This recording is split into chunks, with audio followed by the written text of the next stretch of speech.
Forum Borealis Paradigm Expansion.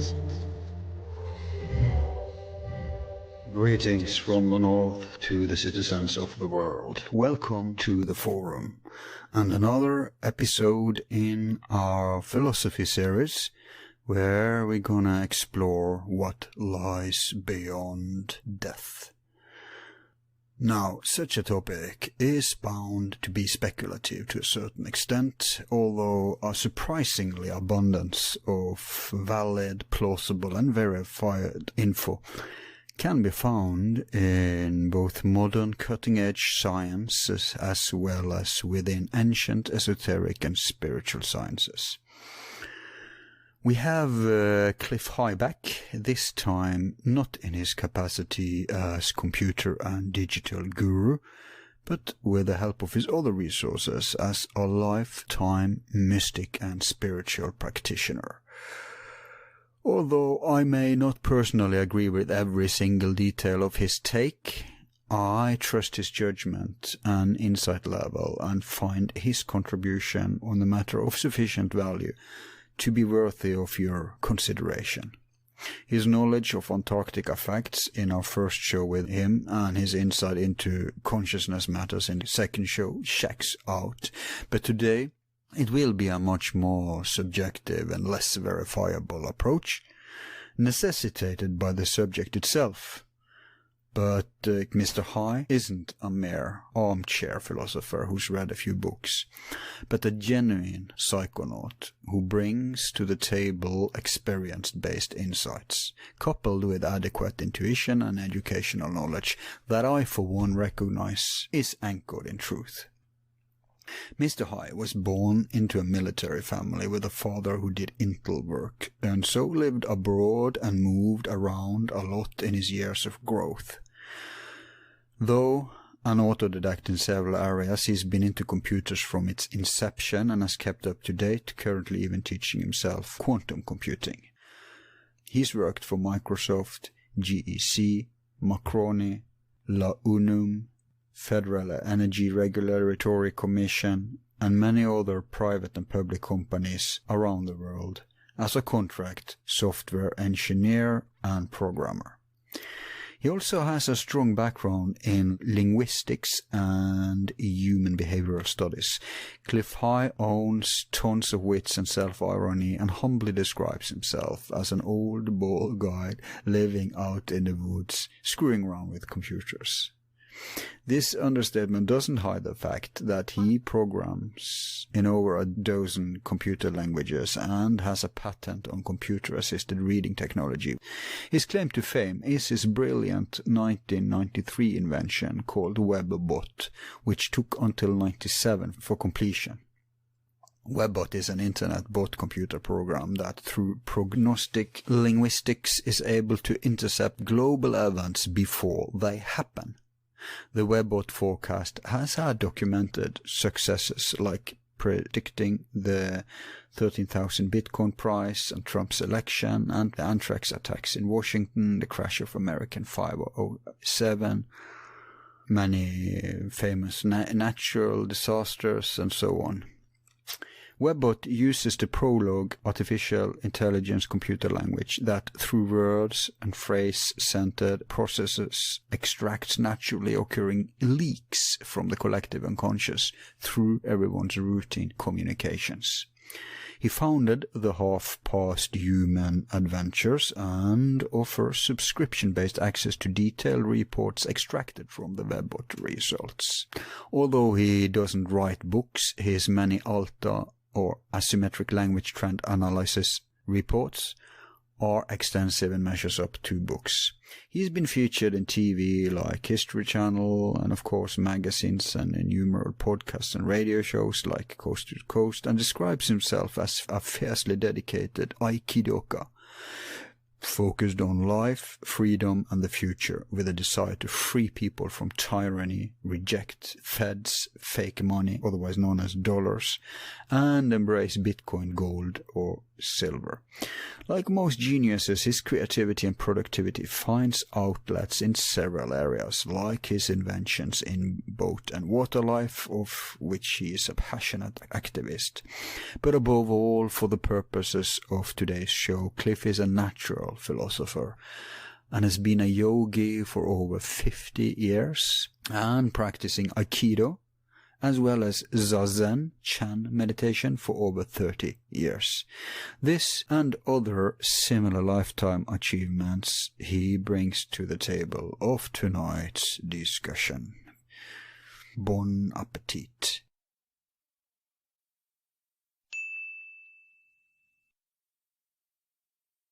So, welcome back to the forum, Clif. Hey, Guy. Thank you very much. I'm so happy to have you, although I know it's a big risk factor because of all the backlash we got from the first show we did with you. I just mentioned it briefly before we start. Okay. Because we've only released part 1 and 2 of the Antarctica thing. Part 3 is in making right now. It's going to be a full video. Right. And so it's taken time, and because of force majeure, we haven't done anything for 3 months. So everything was postponed. It should have been out before, but it hasn't. So, oh my God, the pushback. Because we've been slow releasing part 3, we've got a listener storm, I guess is the word. Ooh. Every day we get people who says, "Where's part 3? Where's part 3? Where's part 3?" Oh, well, damn. Okay. All right. And, all right. and some people get angry. They like it so well that they are just spewing out at us for not having released it. Right. Even though they can donate $1 and they can get it today. But, I mean, some are cheap, some can't even afford that, some don't have means to pay whatever. So, but still, it's probably been one of probably our most popular show to date. Oh. So I appreciate your huge following and their passion, but I kind of wish the program wasn't that good, that popular. Right. I wouldn't have to spend every single day answering them for where is part 3. So I blame you. Don't do this program so very well. I won't. I won't. So today we're going to move even deeper into the Wu. We started with, I guess we could call it fancy, sensational Wu. Then we went in the second program we went into consciousness. Pretty interesting in light of especially these popular TV series and movies. You have, of course, Westworld. You have Humans. And then you have a movie I recommended you. I didn't recall the title then. I do now, and it's called Ex Machina. Okay. You ought to watch that movie. It won prizes and everything. It's just totally brilliant. Yeah, check it out. Yeah. And now we're going even deeper than that. We're going to go behind the veil and cross the abyss and see what we can get out of that. And sure, that would be the gates of death, transmigration, metempsychosis, reincarnation. Right. But I wonder how the consciousness thing will do and the reincarnation thing. I don't think it will top it because... No, that's the less of an audience, I think, in general. Yeah, and less sensational. Yeah. More thinking required. Yeah, more thinking required, certainly. But I don't personally have the opinion that there's nothing more intriguing than the metempsychoses, than the after-death process. So... Yeah. So today we're going to cover basically your spiritual paradigm as regards to death and reincarnation. And I realize you have so many fans that it can just be about your paradigm anyway. We don't have to be that objective. Gotcha. Okay. Now, sometimes I do mere interviews where I shut up and I listen and don't interrupt. But since this is a topic that I'm deeply interested in, you're going to pull me in, I know. And I may challenge you, or I may this is fine. Substantiate something you say, or I may throw another angle to it, whatever. Sure. And a few new people who don't know our concept will get annoyed from that. But most enjoy it because that's what we do here. Right. And you told us last time that you have an experience that's made up kind of your your view on this. So I guess we should just start with you leading us into that field. Okay, so there's a couple of different ways to examine this, but both are going to require that we have a definition of who we are as humans. And in order to set the stage, I'll start defining some terms because we're going to discuss what is called metempsychosis. And this is the mentition, by definition, this is the mentition that occurs between lives, after death and before the next life. And the metempsychosis is quite real.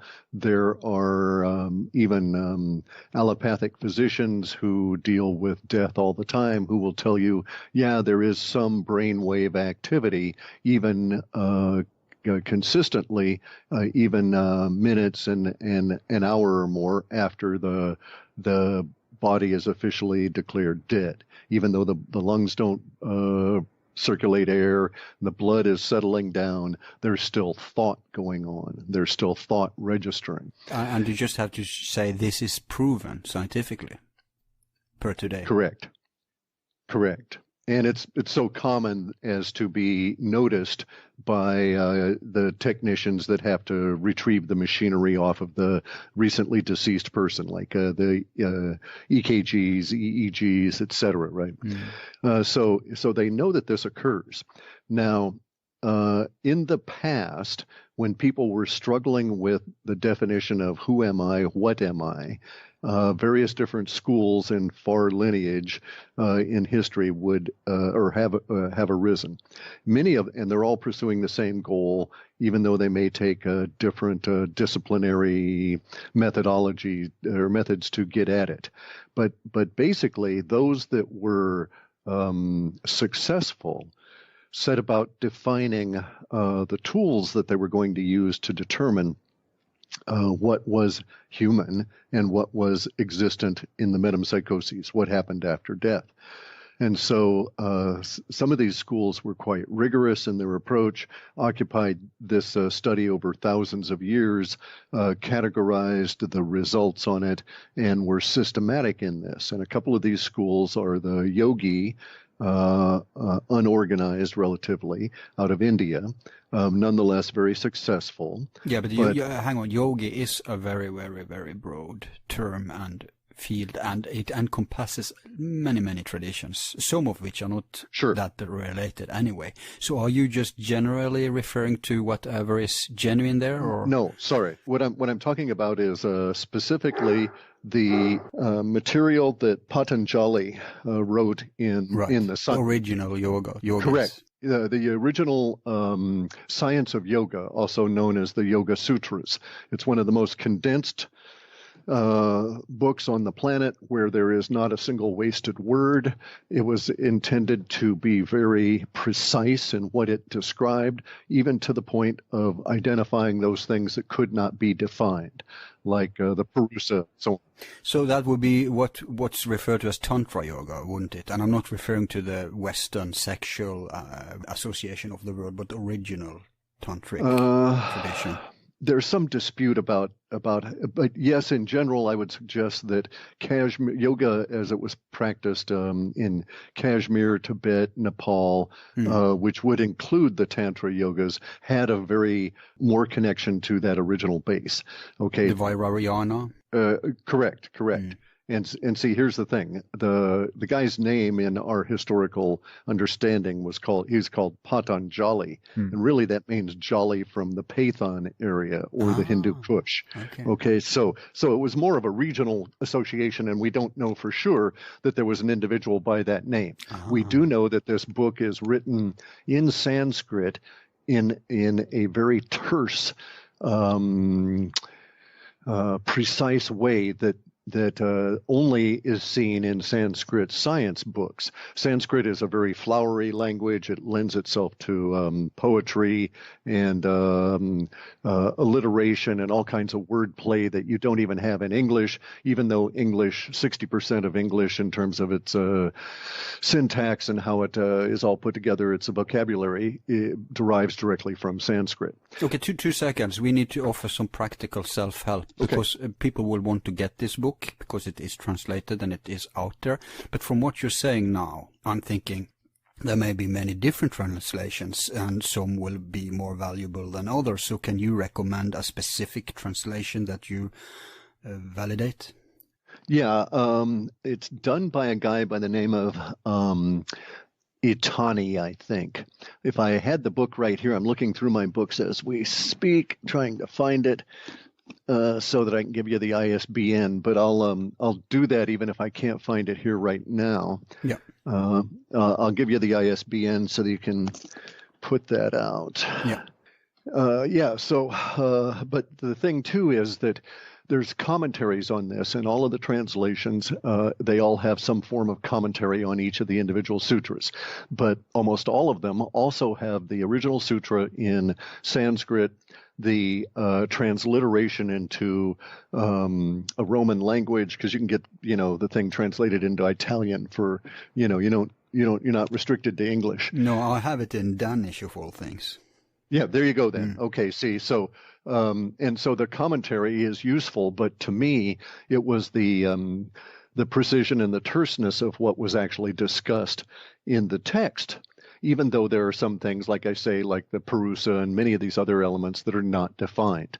All right, so if we look at the yogic perspective and the Taoist perspective about this subject, we discover that what they're doing is they're bringing from pre-Ice Age, so from before 12,500 years ago, these schools of thought were in existence, and what we have now is a remnant. Yeah. So the Yoga Sutras, as is put out, the Science of Yoga as is put out by the Patanjali, is incomplete, and it's a fractured system. It's a small, unknown quantity of a previously whole, complete understanding of things.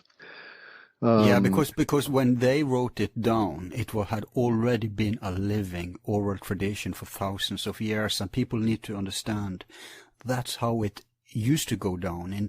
In ancient times, stuff wasn't written down, especially not after the big catastrophe. Correct. And one more substantiation, and you can continue, and that is that Klaus Dorner, this I think is Austrian. You probably heard of him. Yeah. He has, for the benefit of the listener who doesn't know him, he's a collector. We're going to try to get him on soon. And he's found artifacts all over the world that, in different places, that are extremely old. Some predates back into the Ice Age. And what they have in common is that they are obviously written in, they're written in the same kind of symbolism system, same language, and it's what he calls proto-Sanskrit. In other words, right. It just suggests what even mainstream scholars also thinks, that Sanskrit may be the oldest surviving language on earth. And then if you do have something like the Yoga Sutras that are written down at some point that has been a living tradition within that language, tradition, then we know there is a probable, I say, link back to the science, the knowledge, the philosophy that were reigning before the fall, before the end of the Ice Age. And also we need to note that Sanskrit is voluminous in the things that are written down in it, and the vast majority of texts that are in Sanskrit that have survived to this date are yet to be translated into any other language. Wow. So it's like 90+% of Sanskrit volumes have not even been approached. I know of one effort involving many hundreds of translators that is working their way through a library, and they just celebrated after a number of years having reached the B's, the second letter, the second letter of the alphabet for them. Oh my you God. know. Yeah, but you're quite correct about this. There's a Proto-Sanskrit that may even, in fact, join Sanskrit and Pali and what's that other language? But it's outrageous. It should have, if we spent just a fraction of what we spend in destruction of ancient places through warfare and all that stuff, if we just invested that in exploring our roots, imagine the boost to culture and civilization. Oh, exactly, What exactly. gems must be waiting for us to discover. We don't Right, need the and fucking imagine- Alexandrian library. Right, right. Oh, you're right. Anyway, sorry. But Go on. the chaos that would erupt would be tremendous because, of course, these things are going to upend everything we know.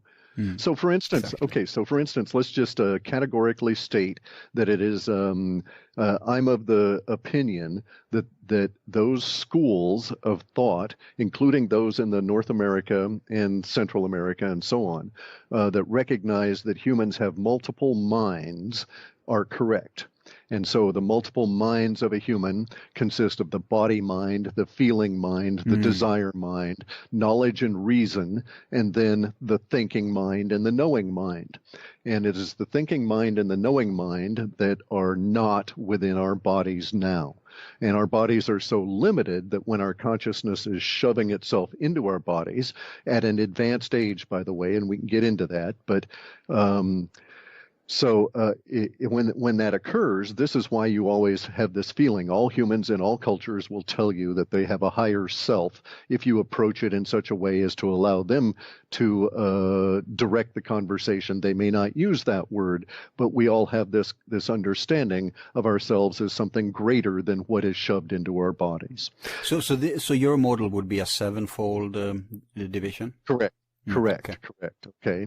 And also, let us note that when there is that the argument about conception, life beginning at conception, then you can grant that. I can grant you that yes, at conception life has begun. But there's no in my frame of reference, there's not necessarily a consciousness inhabiting that infant until some number of years, and it can stretch out a considerable number of years after birth. Wow. Usually, people will enter into the body. Consciousness will flow into that body that has been created for them. It's all a very intricate process, but usually this will occur sometime between 8 months and 18 months. It is typified by the occurrence of the why period, where there's some level of a questioning on the part of that new human as to why this is going on, what's happened here. But there are obviously unconscious processes going on. Correct. Okay, so this is how it works. Let's define, for instance, the soul. Okay, and this will become a little bit clearer as we go forward.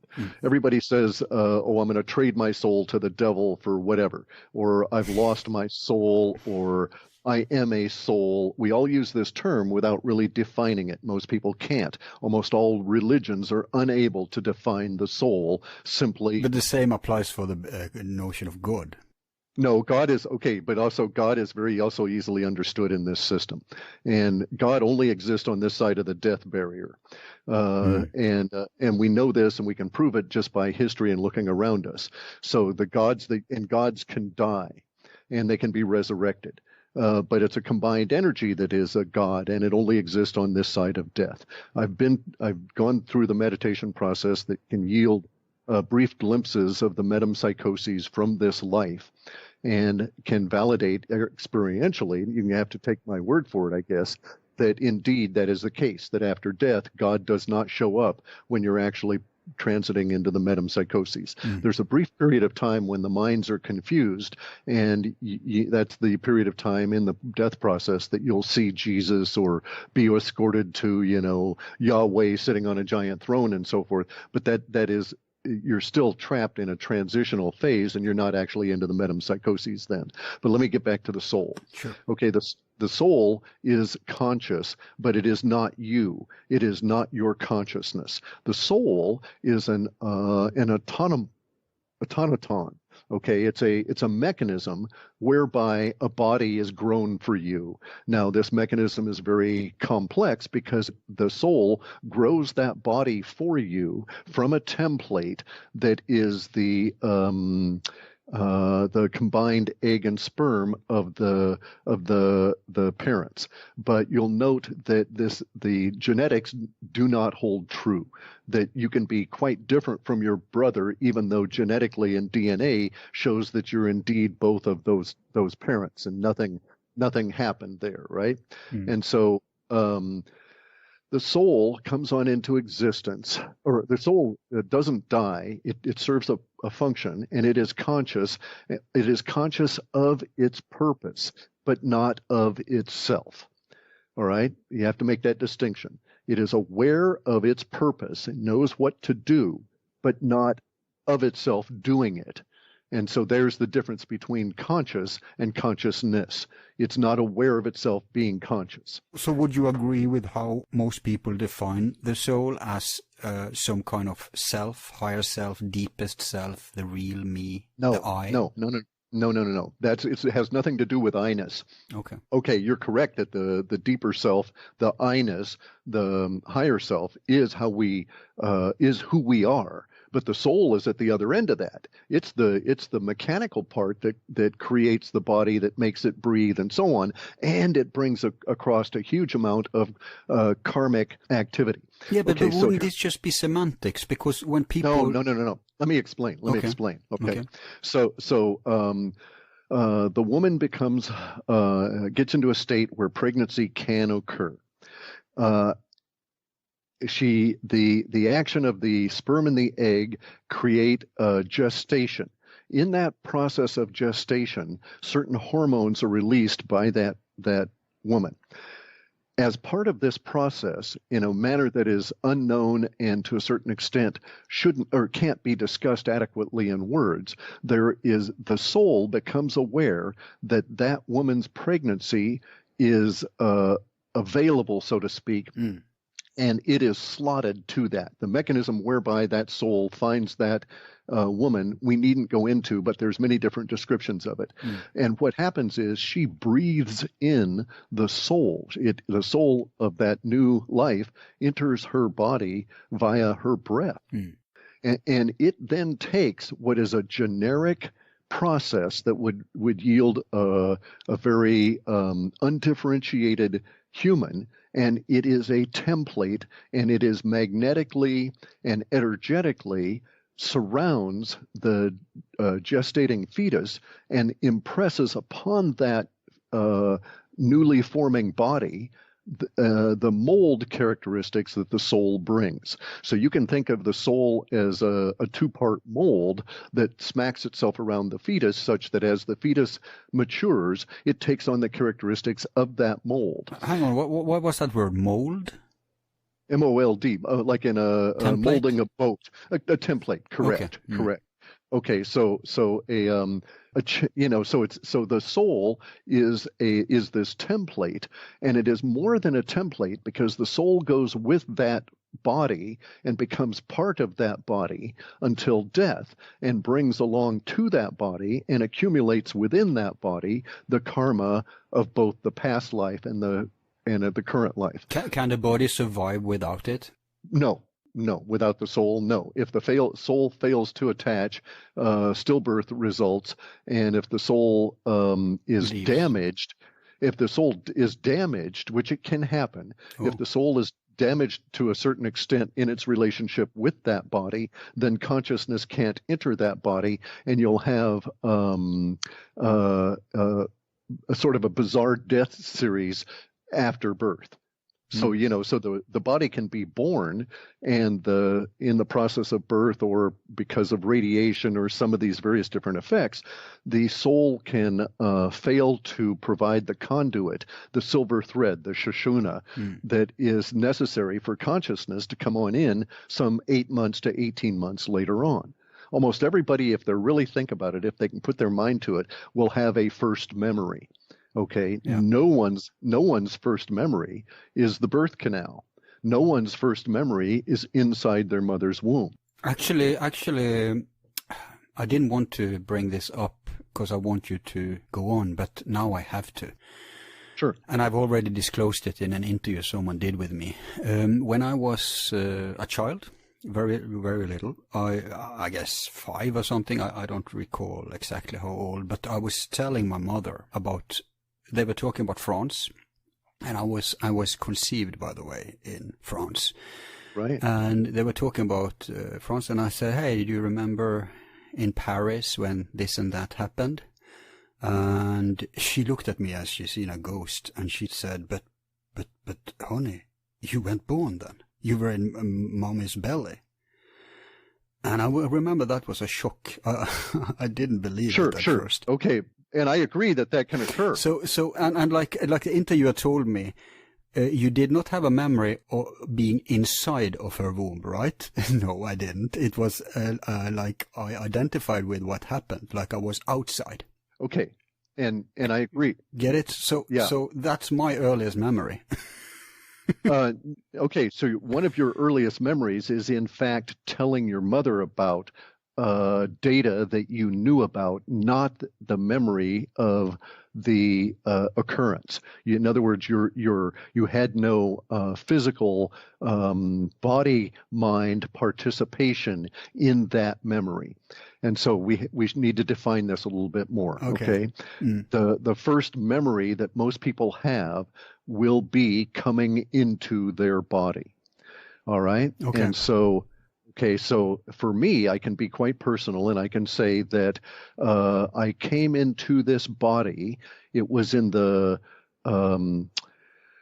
early evening. It was in Alaska. Wow. I was a little over 8 months old, and I was on the floor of the living room of the apartment that we had been assigned, our quarters up there. It was just entering into winter, and I came into my body, and I was lying on the green carpet of the floor there, and began crawling. Oh, so you were already born, right? You were like... Sure. I was 8 months old. 8 right? months, yeah, okay. Okay, and now I had knowledge in my body of the gestation process, but no memory of it. And there's a difference. Okay. And so it is as though the soul brings along the collection of everything that has occurred to you and has happened to you. And this is a necessity because part of the soul's task as a conscious entity is to collect the karma that you have to interact with. And that karma begins as soon as the egg and the sperm meet. And so you might find that there are individuals who have karma from not being born because their mother was killed right after gestation began in a war or in a flood or something like this. And it happens to them repeatedly, and because of the nature of the karmans. If you want to get specifically into the nature of the karmans and what they bring to us, there's this German fellow who's a Jain. Jainism is a religion out of India, about 30 or 40 million people. It's not insubstantial, very ephemeral. There's no God figure, but they've done some just fantastic categorization of the individual karmans and their import on human life. And it's very extensive. I think it's been translated into English. I read it in German, and again, I'd have to hunt it down for you to give you the ISBN. It's not that big of a book. It's maybe 200 pages. How do you write that word, karman? How's that written? Karmen. It is the individual of the plural karma, which means action. Right? Okay, I'm following. Okay, and so an individual. Okay, so universe or philosophy would have you understand karma as a relationship with past deeds or events that catch up with you in current time. Okay, the mechanism by which this happens is that the karmans are like a spiritual particle, and they adhere to your spiritual body, so to speak, your greater body. The soul, by the way, creates more than just your physical appearance. It creates your body energetically. It creates the body out to the various different layers of that energy. So it's quite substantial. But do you use the same soul every life? Correct. And what happens? It is immortal then? It's eternal. There's a big difference because it dies. Right. Yeah. Okay, so we are eternal beings. We're not immortal. And the soul at the end of life in the metempsychosis splits off from your consciousness, and it is what experiences hell. Okay, and the reason that it experiences hell is that the mechanism of life has our souls burn off that karma and distill it down. It distills down all of the, let's just say from our perspective on this side of metempsychoses, it distills down all of the successful karmic interactions into a thick syrupy mass that is then taken into the next life as your intuition. So this explains what intuition is. It's a knowledge without having to think about it. It's an experience-based knowledge that you know beyond doubt that will be, in terms of, what your intuition tells you, beyond doubt to be factual, true, etc. But you have no basis for substantiating that until you take action based on your intuition and it works out. And intuition carries over from life to life to life to life to life. And so the more successful you are in your various many lives, the more intuitive you become over time, thus guaranteeing more success in the next life. So it increases in line with your maturity. Your soul maturity, I guess you could call it. Correct. And the soul, you have a relationship with the soul, but the soul has no feeling for you. It doesn't, it's only your soul, but it doesn't recognize you as an individual, does not participate in your thoughts that way. Its job is to do the management part of it. It's sort of like your operating system for your body and your spiritual body and your karma. But then it's time to start defining the I you're referring to, because most people would have thought that's the soul. So what is the me in all this? Okay. So the me, the I-ness, is how it's referred to in the various disciplines that I'm aware of that really discuss this. I-ness comes into reality at the fusion level of the thinker and the knower mind. So I-ness is a concept is actually filtered down to the body. I-ness, and you also know that I-ness is not restricted to your body, that I-ness exists independent of your body, and you can prove this to yourself by going to sleep and then waking back up as the same individual. There's nothing that ever changes relative to the feeling of I-ness. There's nothing that can be changed relative to the feeling of I-ness. No, everybody would have to agree with this. Even materialists, they will rationalize why they feel I-ness and that it's not, and that it is an illusion. But nonetheless, everybody who are human beings will agree. Correct. Yeah. So you don't even have to argue for that. There is an I-ness. And also there's another corollary to this, all right? And the corollary has to do with the consciousness that is attached to I-ness. That consciousness can get quite diluted at times, and it can become dysfunctional through various different ways, but that consciousness cannot be destroyed. You can kill yourself, but you're not able, with the use of drugs, even vast, powerful drugs like some of the. It doesn't matter, but even hugely powerful drugs, while they'll distort your perception of reality, when you come back to I-ness, and even within that drug experience, I-ness is independent, and its relationship to consciousness is unbroken.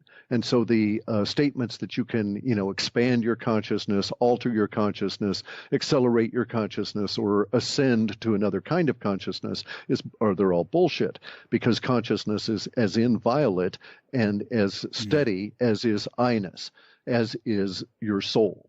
So yeah, but shouldn't we have a better word for this than I-ness? Could it work to say, because I distinguish between consciousness and mind. For me, mind is like the eye, and consciousness is like the sight. Does that work? I don't know if that works in your model. No, it doesn't in my model, because they've defined consciousness in like the yogic and the Taoist traditions as the Purusa, which is this kind of generalized blending of consciousness and the soul. And so it becomes very, the potential for confusion rises as we delve deeper into this, okay? Indeed. All right, so let's just concentrate again on the soul and the process here. Mm-hmm. So you get born, or you get the body becomes the template. Adheres to the body, you get born, and thereafter you're living in the template of that soul. The soul has brought with it all of the karma that you're going to face in your life. Now, you don't have to reconcile that karma, you don't have to do anything, but the universe will keep bringing it up to you. And these are the reasons that we all have patterns in our life that operate at a greater level, and even the materialists, even the gross materialists, will acknowledge that such patterns and cycles appear to exist, even if they deny the causal relationship. All right? And so some people, for instance, find themselves continually facing certain patterns and travails, and no matter what they do, and the faster that they run away from these, the more frequently they're presented with them. And it is as though universe is self-aware and compensating and bringing them up to them in new and interesting forms, because the universe thinks that they should deal with that. And basically that's our understanding, and that is the universe wants you to have a chance to interact with this. You can choose not to, but at some light you will have to, because it'll keep bringing it up. Karma that's not dealt with in this life is carried over to the next life because you use the same soul. When you die, the soul, so when you die, the body is left behind, a collection of atoms. And the various different traditions say that the ones that I'm supporting here are saying that it is better to destroy the body relatively rapidly, because as long as the body exists in this plane of reference, the soul can't get into a necessary part of its activity, which is the burning off of the karma and the karmans that have been dealt with, and the distillation of those down into the intuition, as well as... Sounds like the dog agrees with you. Yes, indeed. Yeah. I just want to say that we may, if there's time, we can take a further discussion on that particular point later, like we already did in the former show. But go on. Sure. Okay. And so the metempsychosis part of this has the mind separating from the soul, and the soul goes off and does its stuff, and you don't really associate with the soul until the next life. And so in the entire time of the metempsychosis, you are differentiated from the soul in a way that does not occur in life. Right. And now, so and that's why you feel free and elevated, correct, because you're not bogged down by all the karma. By the gross materialism, by the actual condensate of energy that is matter. Okay, we're much freer. You feel much more. You're actually in heaven. Yeah, but it sounds to me like the soul, although it's not matter, it can't be defined as matter, it's still a grosser, denser energy than that of the I-ness itself. Correct. It is. And so you're quite correct. In terms of a gradient, it's further down the scale towards condensed matter from the I-ness that is actually consciousness. And so after death, you go into what they call the metempsychoses, and there will be certain experiences that you will go through. Everybody does go through them. And then after that, and during that period of time, time as we understand it here does not exist. So when you're in that state of rarefied existence, okay, you feel as though you're in heaven, and heaven is perpetual. But heaven is also individual. You will find that there are people that you can interact with in heaven, but they are illusionary people.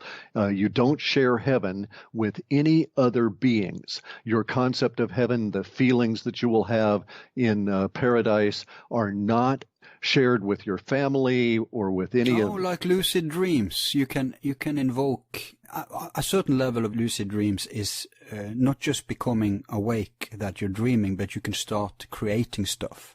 So you can, let's say, invoke a hot chick, and you can have quote-unquote sex with her, but it's not another person, it's not another being other than something you created out of that energy. And this is of a necessity. It has to exist this way, because when you're in your heaven, so if you were in your heaven and you actually shared space, so to speak, even though space doesn't exist there, and you shared space with someone like myself, my raspy mood one day would alter heaven for you, and you would not be in your heaven anymore. And so since heaven is... But the universe is economic, so it's like the old joke that cat heaven and mouse hell is the same place. Exactly. Okay, it's very, very much more complex than we can put into words now, and you can go on for hours about what actually occurs at that stage. All right, but it is quite true that there are experiential techniques that have been evolved by diverse groups from Polynesian and Mesoamerican curanderos and explorers of psychedelic plants, all the way through to yogis and Taoists. Shamans. Correct. And all of these experiences that these individuals have can all be correlated to descriptions of the same processes and so on. And so there's a particular kind of meditation called the mote in one's eye, MOTE, the mote in one's eye. And it involves taking microdoses of what would otherwise be hallucinogenic substances and doing meditative practices that put you into... Like ayahuasca? Yeah, but you can't microdose ayahuasca. Oh, okay. Okay. So usually in the Americas, you would see this being done with psychedelic mushrooms, some form of cubensis. It also has been done with microdosing of concentrates of things like kava. In the Polynesian islands, okay? And in the ancient West, they used a mystical substance called soma that we are not entirely lucid about what that is. But I have to also add for our Western spiritual audience that there is I guess you can call it an equivalent technique that's without drugs, actually, that has also survived, although it's not very well known today. And it's what's called incubation, the Hesha-style incubation that was done by ancient initiates, especially in Greece. Right. If people run and buy a book called Knowing, really recommend it, by Professor Peter Kingsley. Probably one of the best books out there, at least about this specific topic. You'll see that the old magus called Parmenides, people know him as a philosopher, but they were anything but what we define as philosophers today. But he did this. He went into complete stillness, and you have surviving techniques in Taoism too that are similar to this. Right. So he goes into complete stillness for many, many days. He's, for all intents and purposes, dead. But his heart rate is very, very, very low, and he travels to the other side, like you did, and he comes back. And this is the origin to the word prophet. A prophet wasn't originally one who foresaw the future. A prophet was one who managed, which is very hard, to travel to the other side, to what they called the domains of the gods, and brought something back that is not just for himself, but that can have an objective value that can be applied. That's a prophet. And so there are techniques that people have accumulated all around the world that can make you do this with or without substances. Correct. I mean, techniques are just to alter your consciousness anyway, and there's many ways to do that with breath, for instance. So, yeah, just to substantiate what you're saying. Sorry, go on. No, that's fine. And it is, it's really an issue of efficiency. So the reason to use the drugs is you don't have to spend years training your body and then have to spend days and days on each process. You still have to train your body. You still have to train your mind using these substances. But the rest of the process is a lot more efficient, even though there is a greater potential for a harsher response. Exactly. It's a risk. Okay. And it's it used to call the dry way as opposed to the humid way, which is the slow, safer way. Yes. Anyway. And the dry way would get you there in 20 minutes of a meditation after having. If you can handle it. if you can survive and come back. Correct. Yeah. And this is the kind of things that Terence McKenna didn't do these kind of meditations, but he achieved the breakthrough to these spaces, and there he discovered what he called the machine elves. Okay, the machine elves are these beings that don't exhibit I-ness. Right. And jinns? Exactly. And the machine elves don't exhibit I-ness. And so they're basically a word for the same process. Fairies. Is it the same as Deva in Indian? Yes. Yes. Okay. And so they're all describing these beings that appear to work at or operate within the greater mechanism that is universe, and they serve various different purposes, and they don't appear to have I-ness. They don't exhibit that in front of the explorers, the prophets, the drug takers, the meditators that reach this breakthrough. Could the quote-unquote grace in modern ufology paradigm be a manifestation of this? No, I don't believe so. Okay, for a number of different reasons. Because the grays, by the way, so at a basic level, while the machine elves don't exhibit I-ness, they exhibit fifth level of order. So a fourth order. So we are fifth order beings. That I don't look like you. You don't look like your brother necessarily. Right. Twins don't necessarily look like each other. All grays look alike. All right. Right. All of the machine elves look differently. They're all different from each other. They're not clones. But they don't have I-ness, but they're individual nonetheless. Correct. They have individuation. That's weird. But they don't have I-ness as we would understand it. No, it means that they're simply don't have a knower and a thinker that is individual to them, even though their bodies that they present to us, the face that they exhibit to us, has individuality. So they're a fifth order being. We even, in everything we touch as humans, we make complexity part of the process that leads to individuation. And so when we try and breed dogs, we end up with new kinds of dogs that look different.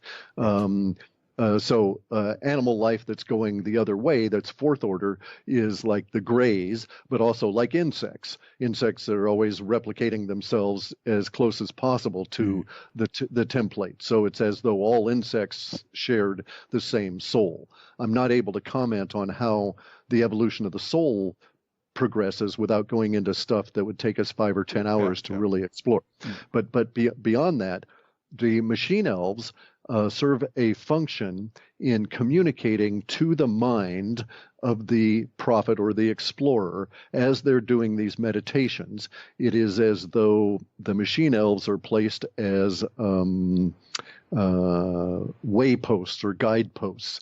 And instead of actually you having to read something that says, in my case, it was like I did the meditation very specifically because my brother was dying and I needed to know certain things and in order to aid him.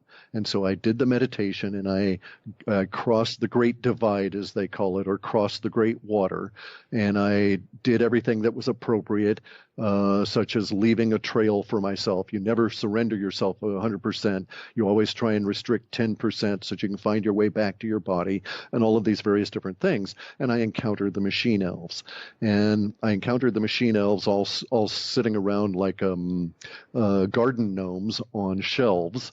And one, and I'm serious. I mean, it's serious. I know, but they take the image you project. I'm guessing. So apparently so. That's yes. a cute way. Correct. And in front of the doorway, there's no real door there. There's just a space. But in front of the doorway into the realm of the metempsychosis, into the realm of death, I encounter a bunch of machine elves sitting on a shelf. There were like 3 shelves of them, so there might have been 25 or more. And one of the buggers told me, you're not to go in there. And again, surprising myself in that interaction, I was, in a non-characteristic way, I basically said to the little machine elf, you're not able to tell me that, little man. I was very, very arrogant. I was full of a power that I did not know I possessed until I got into that realm. Corroboration time. In Sure. magical tradition, that's what you have to do. You have to emphasize, assert your power, because we have allegedly then we're from the source, right? We are a divine in that we share the original spark, which makes us at a higher level of the cosmic hierarchy than even angels. And that's, the whole thing about Lucifer and all that is related to this, but we're not going there now because that's 5 more hours. But right. That's what you did. You did the magician prerogative that you have to do when you're going to maneuver these fields without being, knocked down by the first encounter. So good on you. Kudos. Yeah, and like I say, I was rather surprised and shocked at myself because it was intuitively. Yeah, and it was something that's out of character in my current life. Right. Yeah. I'm an Aikidoist, and so I always, I would let them attack. Go with the flow, right? Exactly. I'd let them attack and respond. I wouldn't be aggressive that way, but nonetheless, I was, and I achieved my goal, which was to go on in and discover what was going on, and the interaction. Like a regular Orpheus. Exactly. And so I find myself in a situation of having gone there and come back, and I was able to assist my brother in the course of his passing and provide him with the assistance that he needed. Now, I had always suspected that I would be able to do this because people who have that were close to me that have died would come and visit me within that 24-hour period following their death. Mm-hmm. Usually in times when you're asleep or whatever. Very Yeah, but that must be before they went to the proverbial heaven, because you said we're not in touch with others. Correct. Correct. There is a period of time that seems to be about 24 hours in which you're still able to make things occur within this space, within the material. And thereafter, and that's because the body still exists, right? You still have a link to the earthly domain. And that's because the brain, even though it is waning, is still able to have some interaction with the material around it, right, even though it's cooling and so on. And so you do have this potential. And so this is a comfort to many people. Now, the idea is for this whole program here is reincarnation, transmigration. Okay, I don't buy transmigration as a process, so to speak, because I think it's a misdefinition. The soul, and then you mean you can't go from being a human to being a flower. Correct. That's what you're talking about. Correct. Right? Correct. You can only go up in evolution. No, you can. Okay, so that's not quite true. You can. It is extremely difficult once you're a human to become an unhuman. It can be done, though. Okay. Isn't that the lore of all the masters? That's what they managed to do. They managed to transhuman themselves and become quote unquote gods. Okay, but that's a progression upward. I'm talking about those people that would screw it up and might become a dog when they'd been a human. Okay, right, like the proverbial Hitler reincarnated as a Jewish dog. There you go. Right. See, so here's the thing. It's a case of universe is cooperative, and it'll cooperate with you and allow you to make all of the mistakes that you need to make for your karma. But it does place a resistance level in making mistakes that undoes its work. And the yogic tradition and the Taoist tradition is that you have about 82 million lives before you become a human. And so you've learned something, right? You've been... Yeah, and you can't... And if the soul, the way you define the soul, that wouldn't then fit to be put into a lower kind of creature. Correct. Because it's now designed for a human existence. But people will probably really punish us if I don't now ask you to go back to your story between life and complete us through that before we go on to philosophizing. Sure. Because I can already hear there at the edge of the seat. Okay, so my personal interaction in the metempsychosis there, I've done it a couple of other times, but that particular episode, it taught me what I needed to know. Now, here's my particular problem in describing what happened once I went around the shelf where the machine elves were stacked outside the door. First off, they were very correct. Okay, I should not have done it. That it aided my brother, and I gained something from it, but I also pay a karmic price for that. And I will. So it's not a good thing to be a sorcerer. Okay, it is a very difficult path, fraught with karmic peril because of the blowback to you personally for doing certain actions. Mickey Mouse taught us this a long time ago. Exactly. Everything we need to know we learned in kindergarten, right?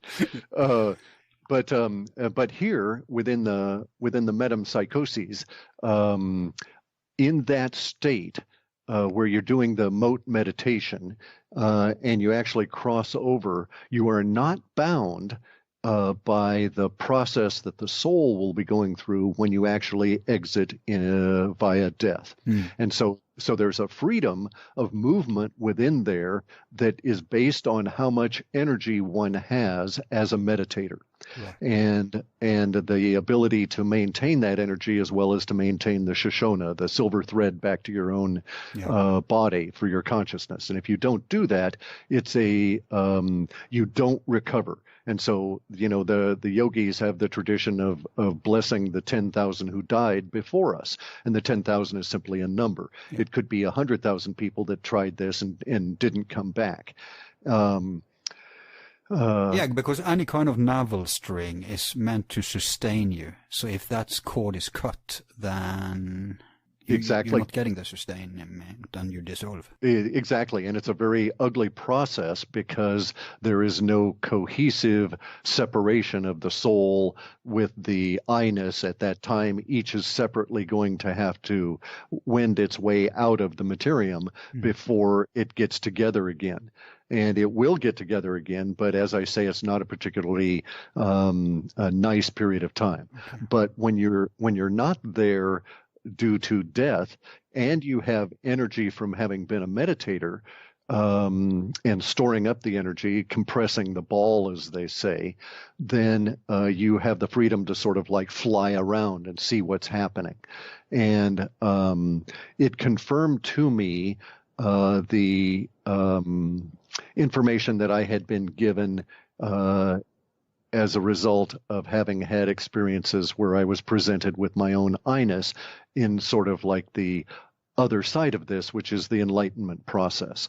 Enlightenment is thought of as at least in Western tradition, as the big flash of light, and then that's it. You're an enlightened being, and you can turn wine to water or water to wine, all of this sort of thing. Okay, so you think that the paranormal abilities automatically follows illumination? Not automatically.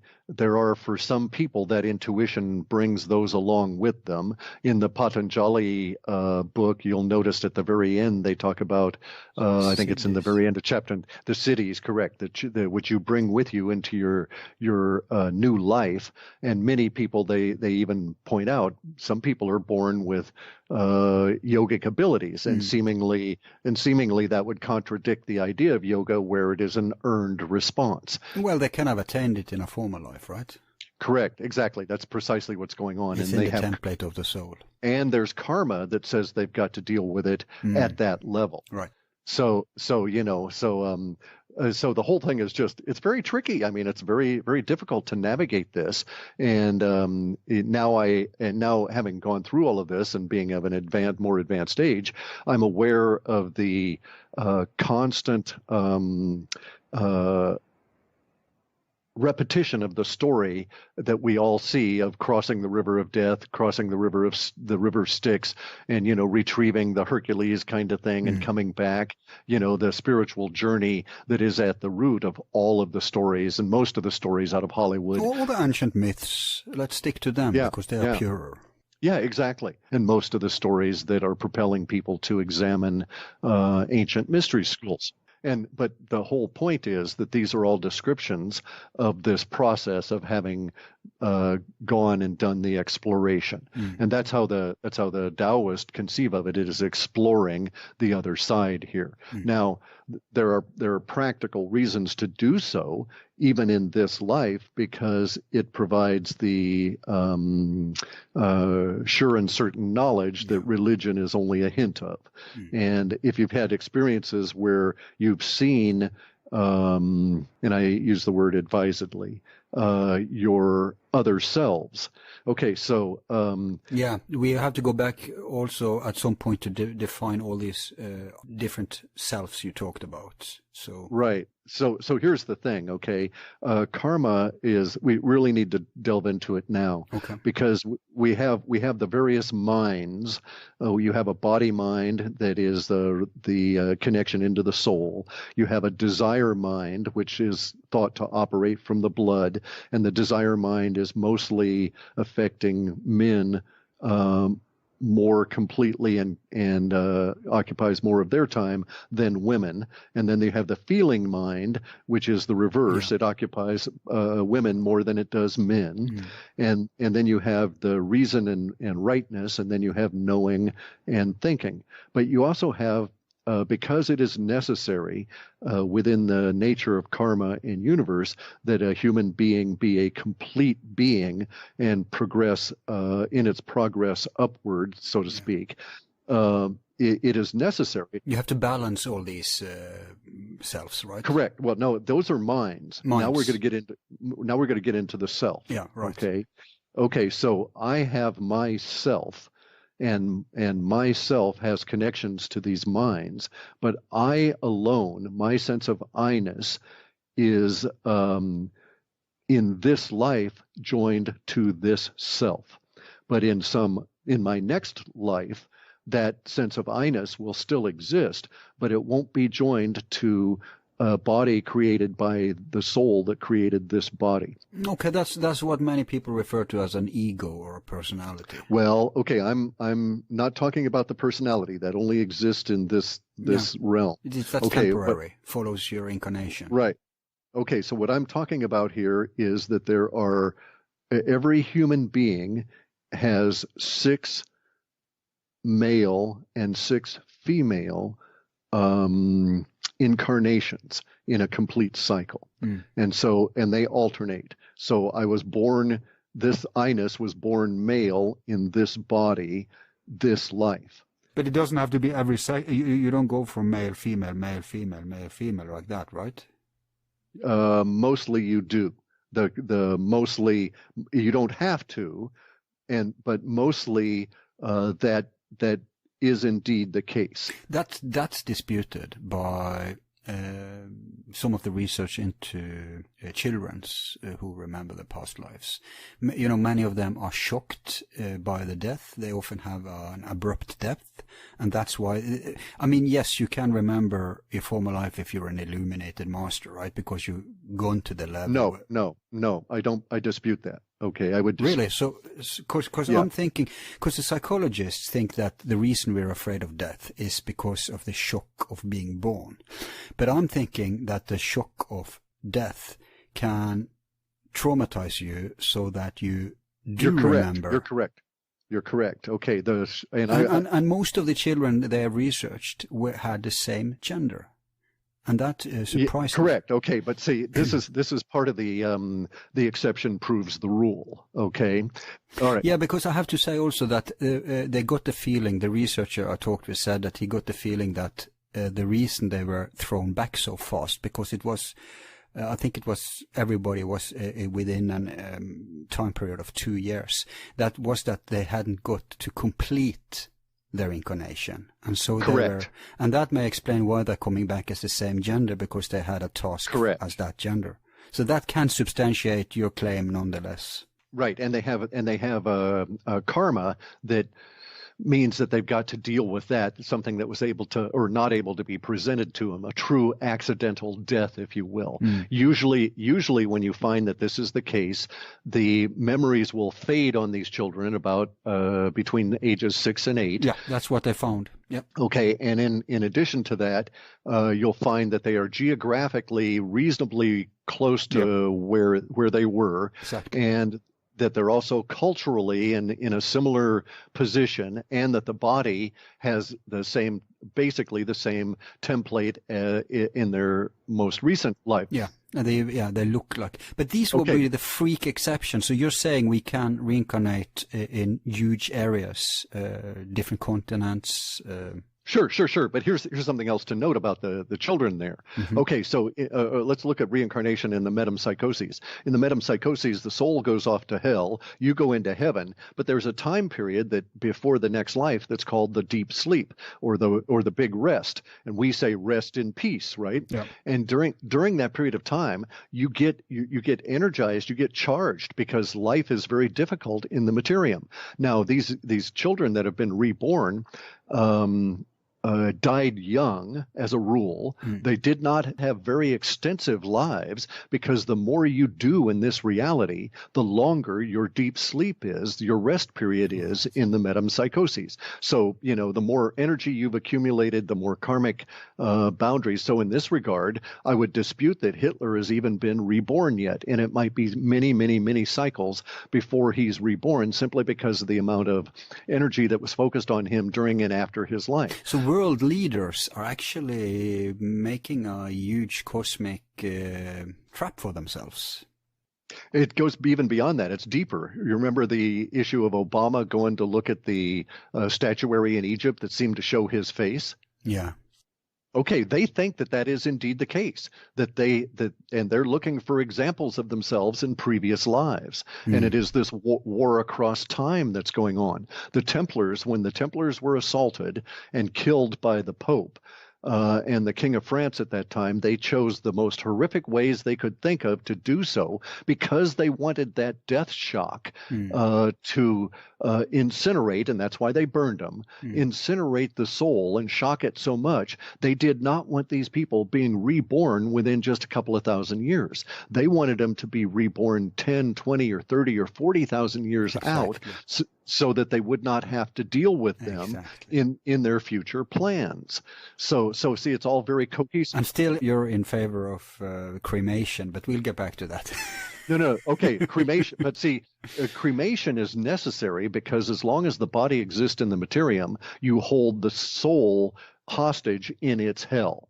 So I'm of the opinion, take your pain, deal with it, and burn the body. But I'm not saying burn the body alive, because of the burning process that they used on the Templars was intended to damage consciousness in its connection to the soul, such that it took a long time for these individuals to repair. There's a lot of difference there between that and cremating the body 12 or 24 hours later, right?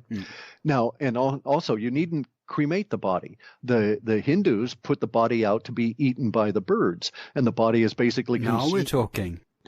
So okay, and that's basically consumed within a week or two, and so that's plenty of that's a very short enough period of time. It's not rotting in the ground for 80 or 90 years. Well, because you say birds, I say maggots. I mean, whatever, right, the natural processes, and it usually it's the verbiage is to commit the soul to the crow, and they put the body up on a platform and just let universe have at it.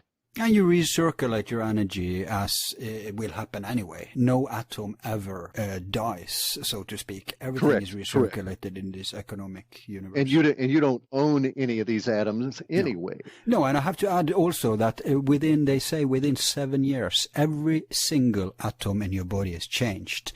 Now, obviously, it doesn't happen like a matrix glitch, and then you get a new body. It's little here and it's little there. But if materialists are listening to this, just think about the consequences. If you are your body, if you are that matter, where the heck were you 8 years ago? Right, exactly. Who was it? Right. Can the real persons please rise? No. So it's obvious that these are vehicles for something more. I've been studying that for many, many years. And in philosophy, we have to explore all sorts of philosophies. So I've always had an open mind to every other paradigm, just because it's in the nature of how you expand your own mind. If you're closing down to other paradigms, you're really just devolving into a sectarian dogmatism, and that's not evolution. You're, as we say in the computer business, you're eating your own consistency bias, your own paradigm again. Yeah, or peeing your pants to stay warm. There you go. Exactly so. Yeah. Yeah. So, but I never talk about on air something personal that I do for my own education, because it's not for everyone. So we don't do missionary stuff or anything. Okay. But occasionally it comes through like this little disagreement about death. Yeah. And in the Western tradition, the body should dissolve naturally. But I'm well aware of the Eastern self-annihilation thing. And that, I think, is one of the few philosophical differences, actually, out there. That you have a majority who, today at least, who thinks that you should annihilate. And you have the other who thinks you should rather quote unquote preserve the ego instead of, or the self is better to say, than self-annihilate. And it's a very significant difference that's worth exploring, I think. Sure. Yeah. It's it is interesting. But I'm still very unclear about the I versus So I-ness is that sense of me as myself. But when I am born the next time around, the I-ness will be in a female body, and it will not recognize that there was any previous body that was not female, nor that there would be any subsequent body that was not female. And that I-ness will be bound to that soul that creates that female body. That soul that creates that female body will take along from my current life the karmic values that I share in common with my I-ness as it rotates through these 12 templates. So in my my I-ness in an enlightenment experience, in the enlightenment experience process, many people will find themselves presented with what they call their universal face. This universal face in that process, it's basically you just are in a vision in which you see yourself reflected back from all these different spheres that are infinitely regressing away from your field of vision. I was shocked to see that my universal face looks a lot like my current face. You would expect that there would be, if it was a little bit more random, so to speak, you would expect that you'd be, tall in one life, redheaded and so on, have hair and be female and so on. It doesn't exist that way for the I-ness as long as it is bound to the soul. And so should I have another enlightenment experience in my next incarnation, in this Inus's next incarnation, it will be that experience would have that female being presented with the universal face of that particular female combination with that particular soul. And the soul, so the reason that this is necessary is that because as humans, we are more than gender. We're gender independent, so to speak, right? Even though in any given body, gender dominates and forms all different kinds of attachments to us and so on. We are basically gender independent, or not androgynous or anything. We're both male and female equally. And in the progress of being a human, it's necessary that we bring with us the intuition that each gender can accumulate in a different way and in a different level of nuance than the other gender. So I would be a very poor being if I only incarnated as male, because I would only really understand desire mind and the aggression that those hormones can produce. Yeah, I recommend people study and meditate on the myth of Eros and Psyche, because you have the fact that we are hermaphrodites, like you say, we're both, we're not neither, is described very beautifully in that myth.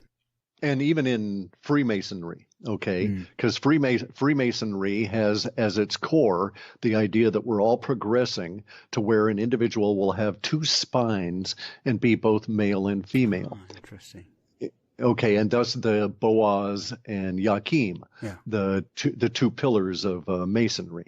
And like I say, I'm not a Mason. I'll always make a statement. I've never joined any lodge, but I know of their traditions at a level that most of them do not. And I certainly know the practices of the craft with a big C that they don't even practice anymore. So no, but that's fair enough. Any educated person should study the ancient traditions, because originally there was something in that tradition that they brought out that was suppressed and that the Catholics tried to smash, and that's the story also of the Templars. So we would expect you to know about these things, right? And also let's delve into the Templars, and I'll be very forthcoming here. Okay. Through my mother's DNA, this body has in this life has an association with the Templars that is very deep. Okay. Wow. Through my mother's DNA. So through my lineage by way of my mother. Which country? Portugal and France. Okay. Near Rouen in France. Okay. My mother's people were of the persecuted Cathars. They were the persecuted people of the Templars, and they fled France during that period of time and ended up first in Portugal and then to the Azores and then to the Caribbean. So my lineage goes back to the pirates of the Caribbean. And I kid you not. No, I know. Okay. People think pirates were a ragtag bunch of idiots. No. They were more like we say pirate today, like internet pirate. They were real libertarians, freedom fighters, many of them. They were correct. They had to escape from the rigid structures. Right. And the Jolly Roger is the same that they use in Masonry, by the way. And the thing about the Templars is that they had a huge sea fleet. Had a huge number of ships, and the people that became pirates. Exactly. They took those ships and they left. And so I've got relatives that are in Portugal. I've got relatives that are in the Azores. I've got relatives scattered throughout the Caribbean. And we all share this lineage going all the way back to the Templars. Now, here's the thing about reincarnation. I figure I'm actually calculating that because of my presence, if you will, the amount of energy that I've been able to generate in this life with the new media of the internet and et cetera, that I will have a very long sleep. Okay, I will have a very long rest in my next metempsychosis, and so I'm not actually planning on reincarnating necessarily even in the next cycle. Even though we're going to be going into the Silver Age in this next cycle, we'll start hitting the not the new Golden Age.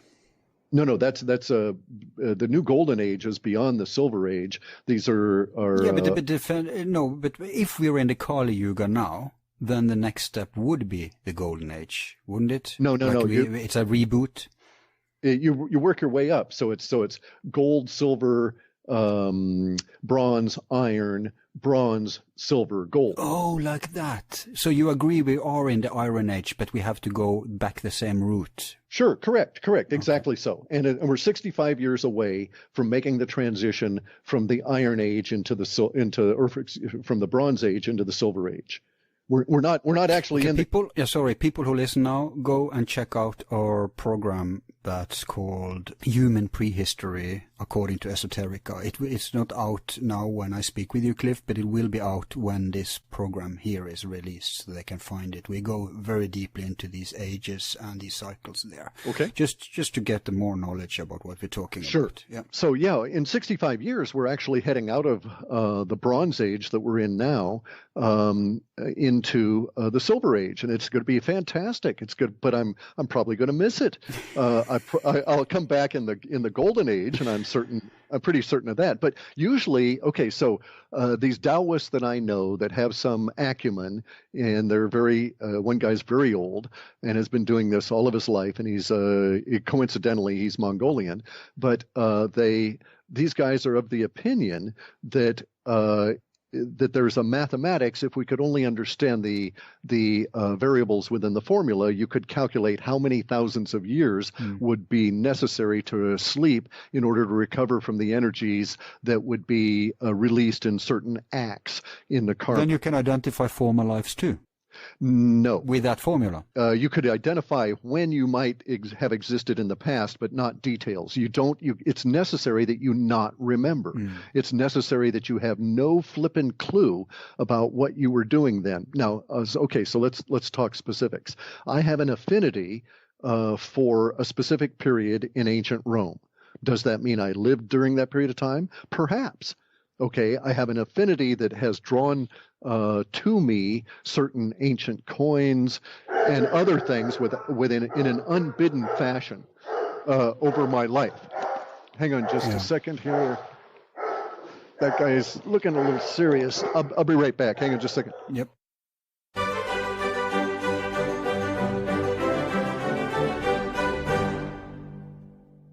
Sorry about that. Pigments of his imagination. Anyway, so you have certain things about certain periods of time, these cycles and so on that are... Hang on, this doesn't work. I suggest we take a break, just 5 minutes. Sure. Let me go see what the dog, and I'll get some coffee. It'll be perfect. Yep, and we'll soon be back. Okay, be right with you. Yep.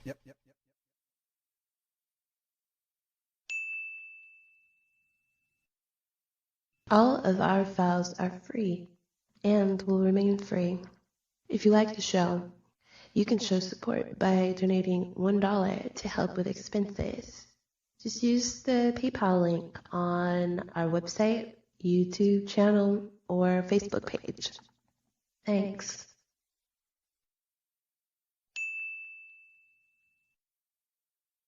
And welcome back to part 2 of this roller coaster we're having with Clif High today. And we were abruptly interrupted here at the end of part 1. So I think we just throw ourselves at the link we were at. If you remember, if you can just continue your reasoning.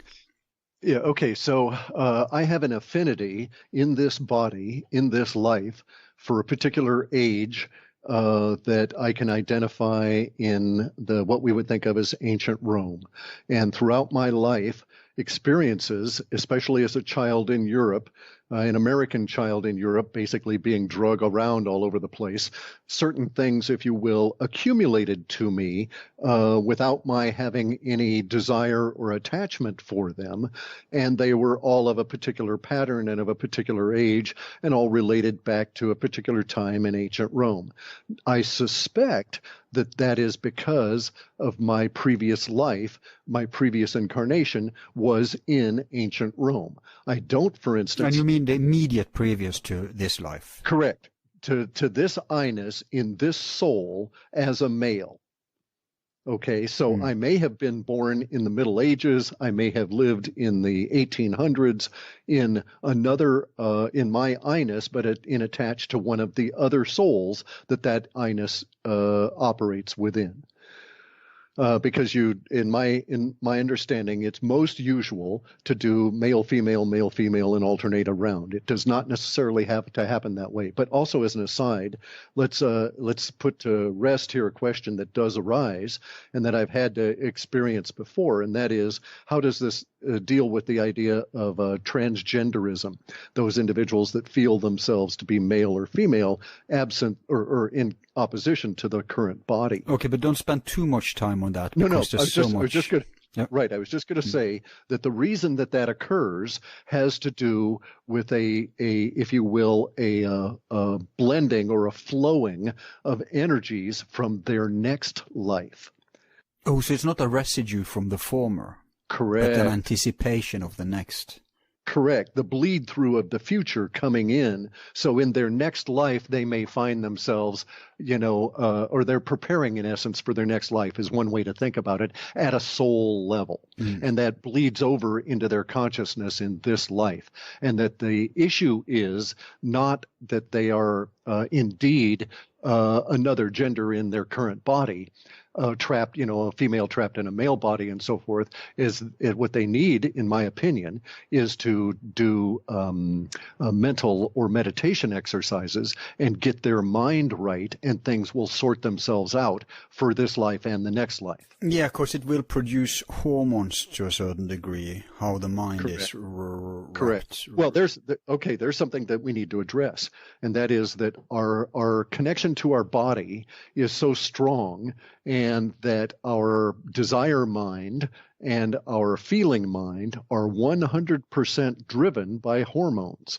So it's said by the yogis and the Taoists that desire lives in the blood and feeling lives in the nerves.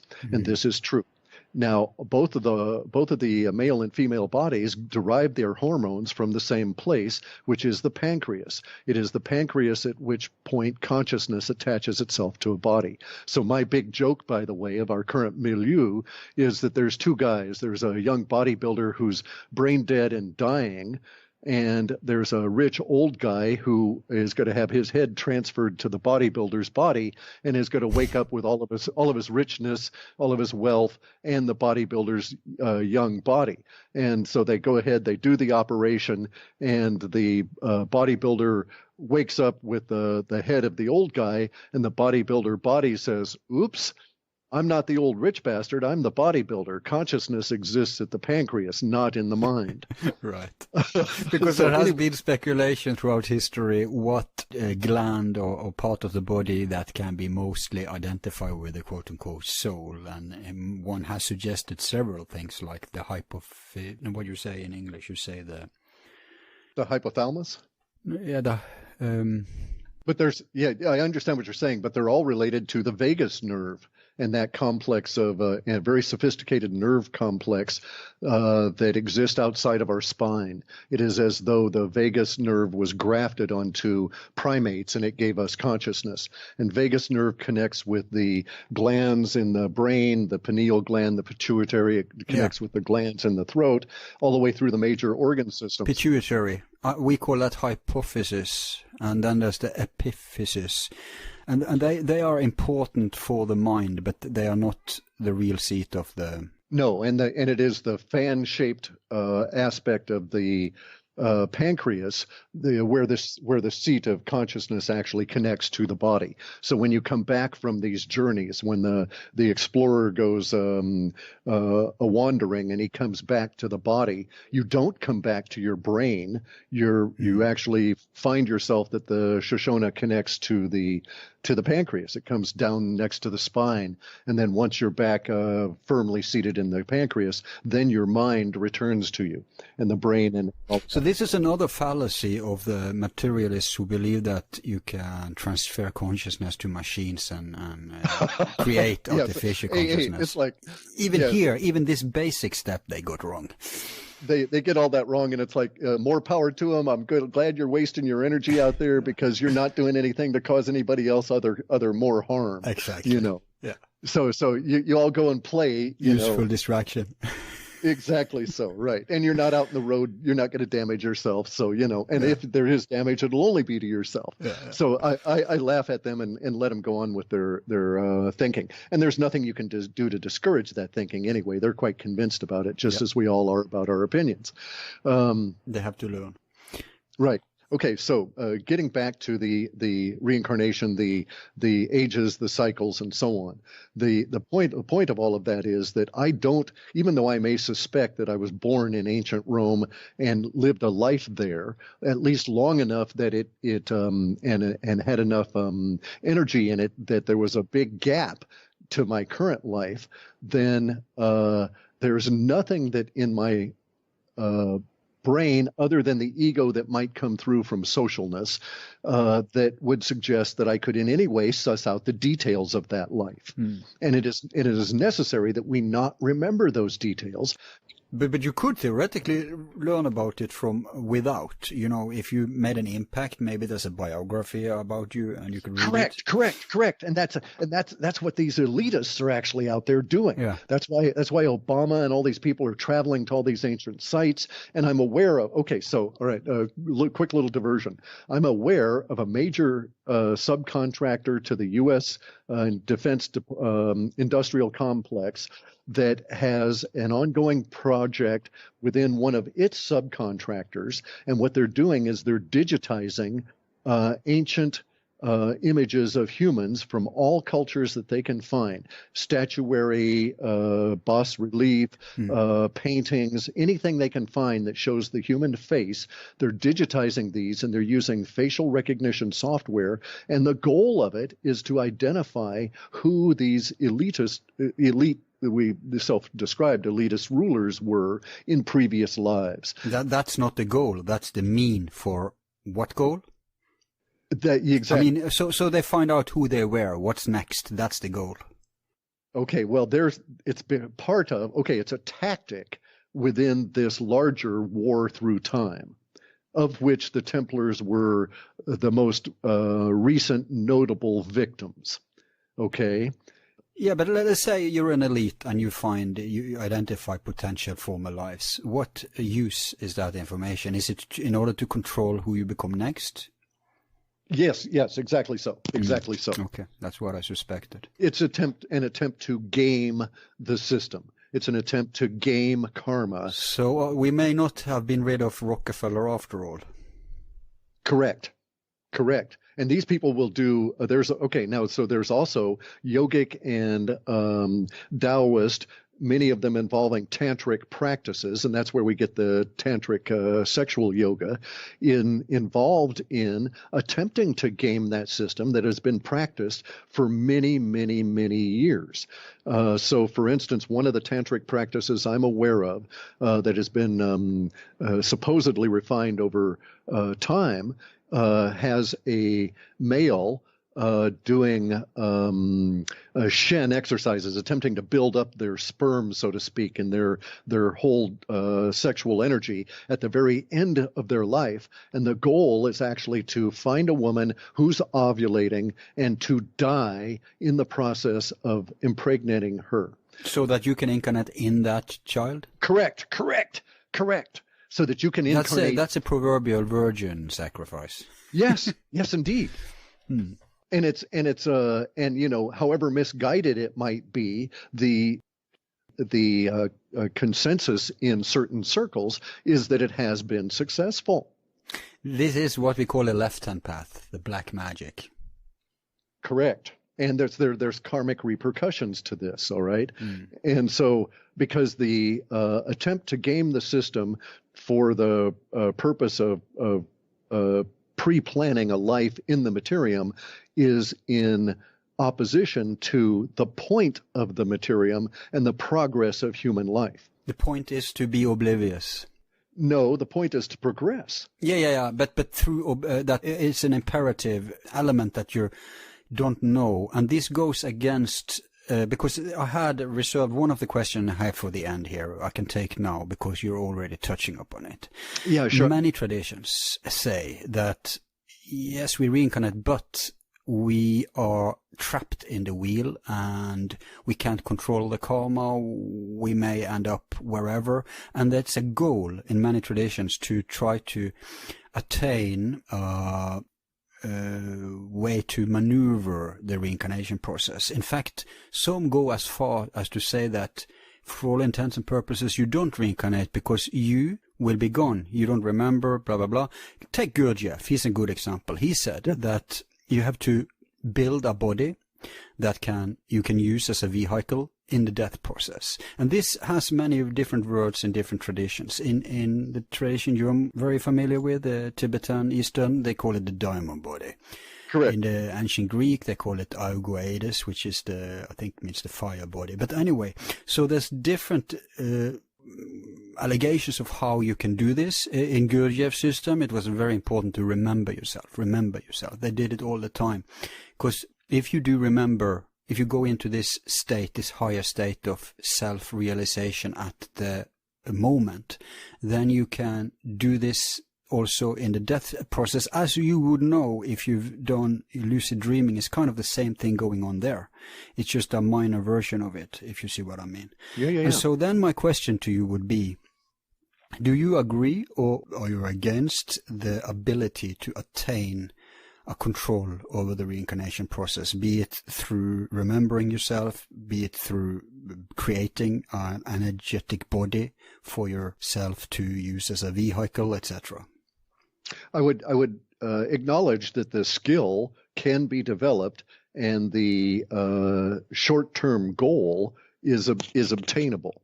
Not by the remembrance of yourself, because of the nature of the memory being tied to the individual body that soul is created, and thus the nature of intuition being this like distilled essence that's carried from life to life without any of the details. Okay, so the remembrance is a path that does not yield the results thereafter. The building of the energetic body is part of that process, whereby these people at its ultimate end would do the impregnation of the woman and then die in the process, right? Okay, so because they would have built their energetic body and they would be transferring it through into that, they're basically trying to transfer their soul in the process of sexual intercourse. And it is acknowledged to be feasible and has yielded some level of results, but I suspect that the goal itself is unworthy. Now, I state that... So it's one of the bad cities that's warned against. Correct. From many masters. Correct. That there's a karmic repercussion to it. You may need to do it to accomplish something, but at some point you have to give up that attachment. The price is too high. The price you will continue to pay it life after life after life until that attachment is given away from attempting to control it. Although there appears to be very flexible, universe is flexible about how long you might be able to make that process happen. So it's very much like Gollum, right? The more you hold on to the ring, the more distorted you become. And it's nice and pleasurable, but the actual ultimate freedom is of denying the ownership of it and just letting it go. But why bother awakening, being a mystic at all, if you can just, throw yourself at the mercy of the wheels, oblivious, ignorant? Why not just let the course take its passage? Because, in alchemy is interesting here, because alchemy says that warns against tampering with nature. You shouldn't cross, different kind of substances that are not meant to, like making creatures out of different kind of species and stuff. But what alchemy does is not, because that's a perversion of nature, and that's what is happening today in modern science. But alchemy is different. Alchemy says we can help nature. We can accelerate the natural process that's already happening. In other words, if it takes several seasons to accomplish, let's say, a simple task, transmute a plant, make the plant more effective and more potent and more mature, it's reached its goal stage, then you can help it accelerate through imitating nature, and alchemy would be that acceleration of that process. In other words, you respect the boundaries set by nature. You don't tamper with them, but on the other hand, you don't just sit back and do nothing. You actually help help nature is the best. Right. And in my experience in this life, I would characterize that entire description as being harmonious. Right. Okay, so you want to be harmonious, and if it is possible in that harmony to accelerate the process, then you would do so. But you would first examine if that acceleration was worthwhile and would have the kind of wouldn't have the kind of karmic blowback that you don't want to get involved with. Right. But so harmony is important. Progress is important, and we are driven by the desire and feeling minds that we have, which are greatly influenced by the karma that we bring. And so humans will find themselves in each and every life, but let's just talk about this life. They will find themselves in this life with urges, goals, ambitions that they feel compelled to pursue without necessarily even recognizing or acknowledging as to whether or not those goals are worthwhile. But we feel urged to act. So I find myself trapped that way. So I'm urged to act because of the nature of who I am and this particular life. I've taken actions that are entirely as a result of personal pressures, and even knowing that they're going to result in huge amounts of karma, I could not stop myself from doing it because I must do it as part of that karmic impetus, impelled by karma. So basically, it is you can deny your destiny, you can face your destiny, or you can live your destiny. Okay, and they all have karmic consequences. So now you can fuck up your destiny. Well, that by facing it, that's what we mean. You can face it and decide what you want to do with it. It's sort of yes, you can do it badly. Yeah. But destiny will out. Universe will present you with these opportunities to live out that destiny in spite of how you may feel in this particular life or at any given time in this particular life. Right. So it, the karmic aspect of it, it's also integrated that the real benefit of doing meditation and the kind of yogic and Taoic practices that are existent is to recognize yourself, to become consciousness, to become aware of being conscious about the processes in which you are participating. Even if you don't understand them necessarily, just being aware that they exist give you a level of practical knowledge that you can apply in this life for your benefit and others. Bear in mind that the affirmation, the aphorism, is for the Bodhi, for Bodhidharma, for the Buddhas that are bodhisattvas, and the aphorism is, "I seek enlightenment for the benefit of all beings," and that's just the appropriate way. Yeah, and the story of the avatars and the adepts is that they often they reach a level where they get a choice, and many of them choose to move on. Some choose to sacrifice the ability to move on up to the next level just to come back and help humanity, like in the story of, I think, both Christ, Joshua ben Yusuf, and Siddhartha Gautama, known as the Buddha. Yeah. So obviously it means that you can, because we're all in the same boat, and we can maybe get to the discussion if we have a collective kind of soul or something, because if we're all in the same boat, I would earn on helping no chain is stronger than the weakest link, so it would be in our interest to get the idiots among us up. So they stop pulling us down, if you see what I mean. Right, I certainly do. That's kind of what's going on in the story of the avatars. Right. And in fact, you see, even in more recent things with the yogic Christ, Babaji, right? And he was supposedly tricked by his sister, although he admits that he knew of the trick in advance. But he was going to go on. He was going to commit himself to the stream He was going to dive into the stream, basically allow the universe to obliterate his body and go on his consciousness. And he said, that it was time for him to do it. And he told his sister this, and said that after, and then she said, but in your own words, there's no difference between life and death and entering the stream and being alive. And he was led through this logical sequence to where she basically said, so then stay and don't go, stay for the benefit of humanity. And so he said, okay, I'll stay through this sun cycle. And so he's theoretically still with us 1800 years later, walking among us and doing what he can for the less aware of us.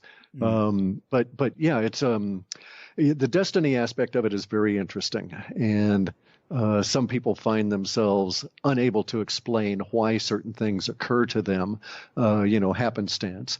And it is, in my understanding, it is universe attempting to place those stairs in front of them that will lead them to that landing where they can face that next challenge. And that's basically where we are, is we're in an education system that we can enjoy, but it's all self-education, it's not schooling, and you basically have to watch out for everybody else's impression in here because we're all batshit crazy by being in the materium, and we're not in our right minds. We're in a very much reduced state that is influenced by hormones and doesn't think appropriately most time. Let me give a reference here, too, by the way. Yep. If you wanted an incredible, detailed understanding of the various different kinds of the self, the I-ness, the soul, the progression of humanity, and all of this, one only needs read a book called Thinking and Destiny by Harold Percival. And there's a free PDF online. Just look up Thinking and Destiny by Harold Percival. It was written in 1953, and it is as dense and concise and precise as Patanjali's book, although this is much more voluminous and was written in English. It's about 1,080 pages. I've been reading it for a number of years, although I've read through it completely a number of times. As soon as I get done reading it, I start it over again because there's so much in there that can be picked up. Yeah, one of those kind of books. Exactly. I wish you had written a book or two, because then we could have plug that instead of all the other books we're mentioning today. You're one of our rare guests where we don't have on the agenda to actually make attention for your book, because you haven't written about this stuff. Right. And as far as I know. And I don't think I will, because there's a better examples, and it's sort of a waste of my time, and my destiny calls me elsewhere. Right. The way I work is the universe provides the support for me. If it doesn't provide support in a particular way, I move on to something that it does support. So I'm not particularly worried about that, right? Go with the flow, even at the cosmic level. Exactly. Yep. Beautiful. Cliff, I have many questions that will change gears, as you guys say. Sure. And just expand, if it's even possible to expand the perspective we have. I think it is. But I also have, the first question is from stuff you've been saying. Oh, sure. Most people would think that if we're alone in the so-called heaven, it's actually hell. Because isolation, not being able to love or be loved, many would think that would be hell. How do you square this? There's no prohibition in being loved, and that is the feeling in heaven, is the all-embracing adoration and love that universe provides us. Yeah, the agape, the cosmic love. But what about your loved ones? Like the whole reason you went into the afterlife was because of the love for your brother. Correct. That is transitory. Okay, that is personal. That is going to be within this body's death, within its metempsychosis. That will be resurrected in my heaven. I won't lose that, but it is particular to this body, this soul, this life. And so in my next life, if I don't reincarnate near to or within the sphere of my brother, then I won't have that association. So it is something I treasure out of this life, and its impact on me in future lives will come through in my intuition and in my feelings. It will be part of my feeling body that will express in future lives, even though there is no hint nor promise that in his future life he will be even in the same age, even in the same 1,000 years as my next incarnation. There's absolutely no guarantee of all of that. But in compensation for that, my experience in this body's heaven is perpetual. So I'll never, ever, ever lose that. I will have it forever, and it's in its most pristine and pure form, unsullied, untainted, and never to be taken away. So that's a compensation that I find to be more than adequate for the brief aspect of temporality that will be absent from that relationship.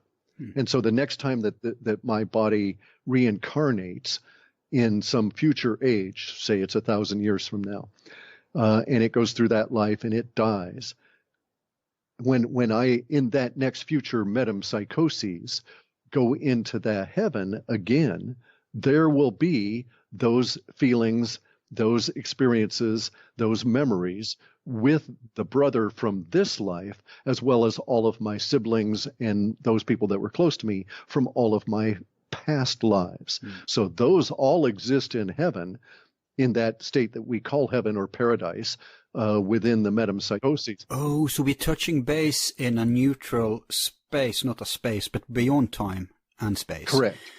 And so we would be able to hook up with anyone at that level. Correct. Because it's outside of time. And it's perpetual. Correct. And there's no discrimination. There's no need to worry about. See, if you had memories right now of your previous life, the memories can be so strong, especially as we age. We find that memories become more strong than what happened today. So something that happened 30 years ago is burned better into your mind than something that happened yesterday. And so you can sometimes come to a stop when you're just sort of like transfixed by a memory. Now, imagine that if you had memory of a previous life that you had to integrate. You'd never get anything done. You'd be a basket case. No one could ever proceed. Thus, we find that those children that have strong reincarnation memories, as soon as the actions, as soon as the karma starts accumulating from them becoming aware of those previous memories, the memories are already starting to fade.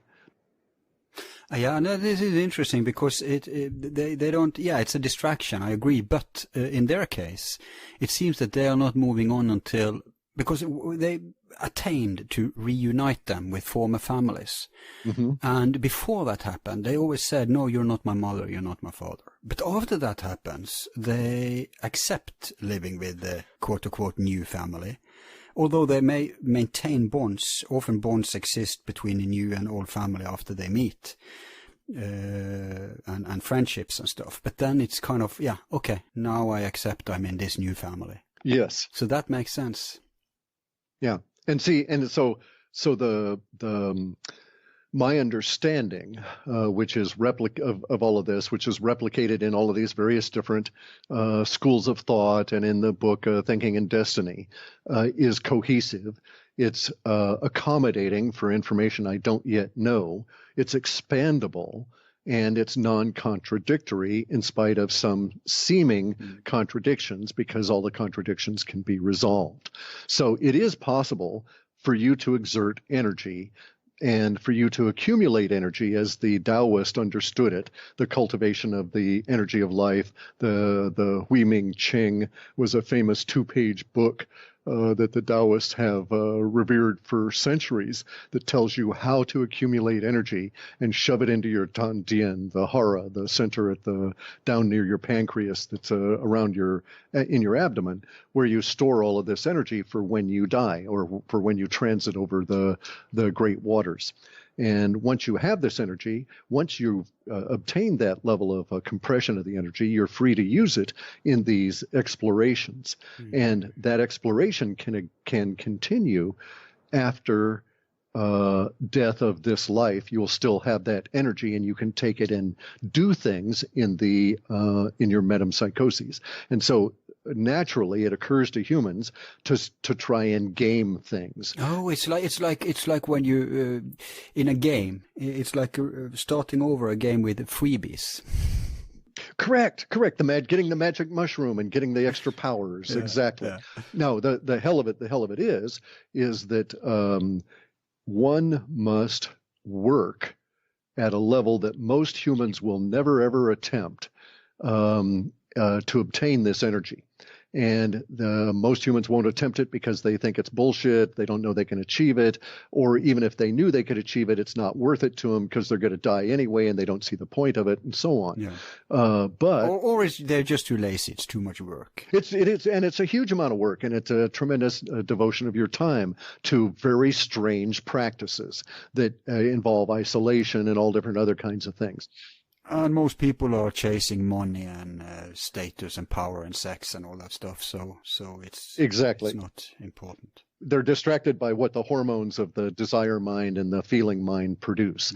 And so they don't have that greater awareness that might allow them to put this energy towards a greater purpose. However, we note that the lazy ass elites also don't do the work. You don't see a whole lot of Zen meditation going on in the Exactly. I was thinking, because I was thinking that when you talked about the black practices, I was thinking I'm going to have to say to him at some point that I doubt that any of the elite are lifting one finger to attain anything higher. What they may do, though, is to get experts in. That's what they do in all walks of life. Correct. Do the work. It's even more dark, but it's even more dark than that. Yeah, okay, because they get these twisted experts, and then they try and game the system even in this life. So let's discuss something very horrible here. Okay. The idea of sacrifice, is that where that comes from? Okay, that's exactly what it is. Yeah. Okay, and so we have among ourselves now a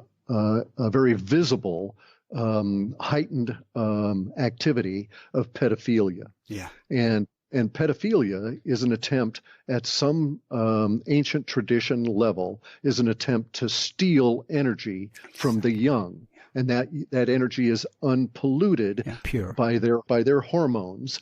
And so the theft of that energy is thought to bring new life, etc. Okay, we see variants of this all throughout our society. We see very rich individuals that have blood boys, where they get a transfusion every 2 weeks from a teenager, and once that person is 18 years old, they cast them off and they get somebody else to provide the blood. We see vampirism as being over history as people drinking the blood, attempting to do anything they can to game the system, and they would perhaps express it as, trying to live longer or whatever, but the true sorcerers know what the point is. The point is the accumulation of this energy without the work. Yep. And nowadays we have an even more horrific thing called adrenochrome, where they are attempting to create an energy source from the traumatization of people in their life right up to their death, and then they harvest these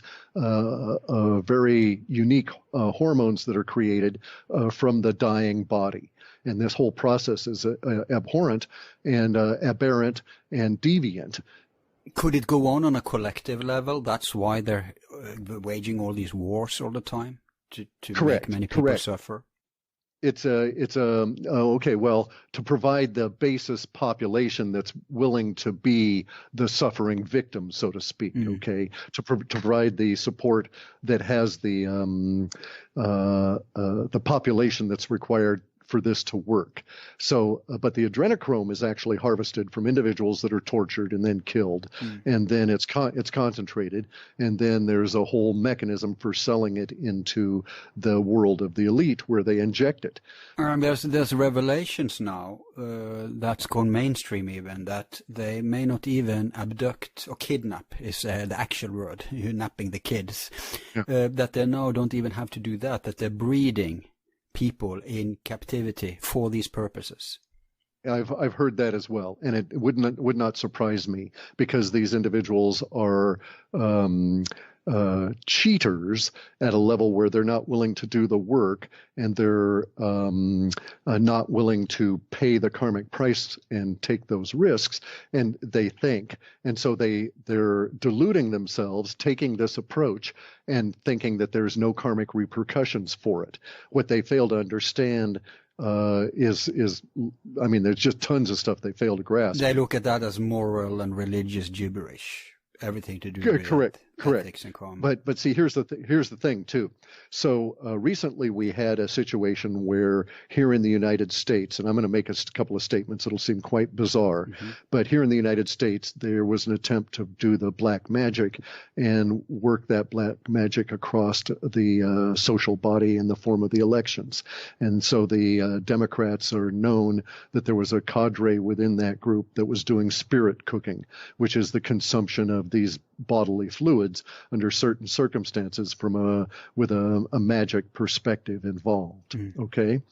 Now, I did a video some time back explaining why some people think spirit cooking works. And I pointed out that there's magicians. I thought it was just a weird artsy-fartsy elite fashion thing. But you think it's deeper? No. It's actually... No, I know it's deeper. Okay. It's dark magic. Okay? It was an attempt to practice the Luciferian kind of rituals at a mass level. They're attempting to get the spirit cooking all the way up to where it's accepted by the mainstream, the same way all of the weird Luciferian symbolisms in the halftime at the Super Bowl are projected out, right? They get power from this. But this is a ancient practice. Yeah, but much of that's it's just it's like the swastika. That's actually a pure and sacred symbol, but it's become twisted. If that's what you mean, I'm with you, because many of these symbols are not evil. Like a pentagram is actually a blessing symbol if you look at, but then so-called Satanists, which is a modern invention, by the way, there's never been any Satanist on earth. Yeah. Then they are associated to it and people think it's bad. Is that what you mean? No. Because I have yet to see an evil symbol. Okay, no, that's what I'm saying. I'm not talking about the symbology. I'm saying that the spirit cooking process is a technique that extracts fluids unwillingly from individuals, and those fluids are thought to convey energy. Right. And so it is a technology that has been resurrected. And in fact, it was known to the Gnostics and was Hypatia probably was killed for her absolute rejection of all such technologies that were being... Oh, I'm so glad you said that, because she's in my tradition and I know she's of the light. I thought you were going to say she did spirit cooking. No. She was killed. I mean, Exactly. The reason that they did that horrific killing to her was to attempt to send a message to everybody else that would deny their ability of the church to practice this. And see, the churches in its public face, the drinking of the wine as blood, etc., right? The eating of the flesh. Yep. These are but abstractions of what they're actually doing in the back room. Mm-hmm. And, they're a sanitized version of it. And we attempted to have, they attempted to do that here by getting spirit cooking, and they were going to cook the election, so to speak, right? They were going to cook the social milieu of the whole planet this way. And I happen to be of the opinion that certain individuals of very great skill as sorcerers became aware of this and thwarted them. Yeah, and I've heard about that, the magic wars during the election. Right, and there's a big difference between consulting wizards and warlocks and magicians and being in the presence of a sorcerer. So a sorcerer does not need the tools of the blood. It's sort of like the Darth Vader. They can make the blood boil in your veins without having to have a sample of it in their hand. Okay, it is only the wizards and the magicians and the warlocks. They need a medium, a vehicle. Correct. They need something of the materium, whereas the other guy is called a sorcerer because they work with the source. They work at it as an energetic level, right? And so, so it is a very highly complex, convoluted world, and the the best possible description one can get of that world that provides a self-referential, self-guiding and self-healing wide viewpoint will be more successful, in my opinion. And that's why I favor this particular view that drills down on all of this. So I actually don't describe what we've been talking about as spiritual. Okay, the entire conversation we've had today is highly practical and is evolved around a yogic technique for practical stuff I know about. The spirit is something else entirely, and we haven't even really touched on that. That goes back to the consciousness aspect of it. What we're dealing with today in terms of this understanding is the broader framework that the materium presents. And the materium, okay, so let's define universe here in the materium. Universe is the sum total of all human experience over all of time. Etymologically, it means one song. So that fits. Exactly. And so it is the song of humanity over all of time. And so we are all able to participate in universe, and all of our contributions to universe are exactly equal. Obama, Hitler, Stalin, FDR, Marilyn Monroe. Gandhi. Exactly. Nobody has a greater claim to making universe, to participating in universe, than the least among us, than the mentally disabled, the halt, the lame, etc. And it can actually be argued that the far extremes of humanity, the greats and their delusions, and the damaged and their suffering, are at equal ends of a vast extreme, and we get as much from the suffering of someone trapped in a body with a damaged mind as we do from the greatest of the elites. Okay, in terms of the addict. Let me quote the Siddhartha: "You're a child of the universe, no less than the trees and the stars. You have a right to be here." Correct. And to participate. And your participation is accepted by universe in the same way and without discrimination as everyone else. So it is truly equal, and there's an equanimity there that as a Aikidoist I support. And so I think Aikido in the harmonization of mind and body and spirit in this life defines that. And so in that sense, I'm very much like a Krishnamurti in terms of how I might approach things there. Okay, so that being the case, then an appropriate view, in my opinion, can go a long way towards getting oneself settled in this very chaotic area that we call the materium, or that I call the materium. And the materium is just defined as the place, the seeming space in which matter occurs. And we don't have usually in religion, they don't delve into what is universe and what is the soul and what is the materium, and they don't necessarily even differentiate. And so they would think that's what distinguishes it from esoterica, because that's what you study in the esoteric fields. Correct. Now here's another aspect of that, though. Let's get back to the gods real quick. Yep. Okay, so there's about 12 or 1,500 Christian gods right at the moment. The idea that Christianity is ubiquitous and is the same across the planet is bullshit.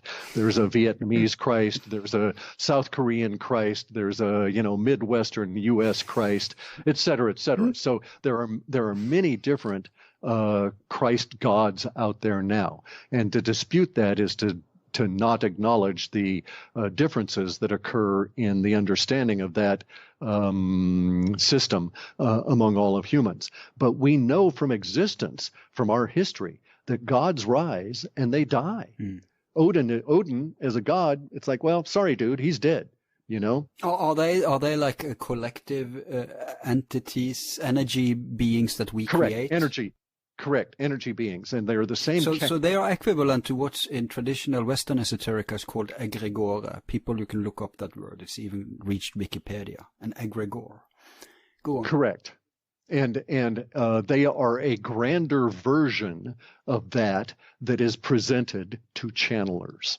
So channelers are channeling random energies in space and time that have been able to find that opening into their brain and will feed them any lie they want in order to keep that opening there, because the beings, the entity, the energy that goes through the channeler gains from that channeler that momentary existence of life, a diminuized version of the smells, the taste, and etc. of life. It doesn't come through. Kind of a possession? Correct, very much so. But it's at a very low level. The trade-off is that they're willing to tell you any damn thing your mind wants to know, all lies, just to be able to keep into your mind and piggyback off of your sensation, because there is no such thing as sensation after death. On the higher levels, no, you need to be tuned into the three-dimensional. Correct. You need to have the unique body. Existence of a human being. Right. You need the body in order to have the sensation. Yeah. Okay, and also, by the way, let's note that there's only 4 senses for the body. All 4 senses are in the head, protected by your cranium.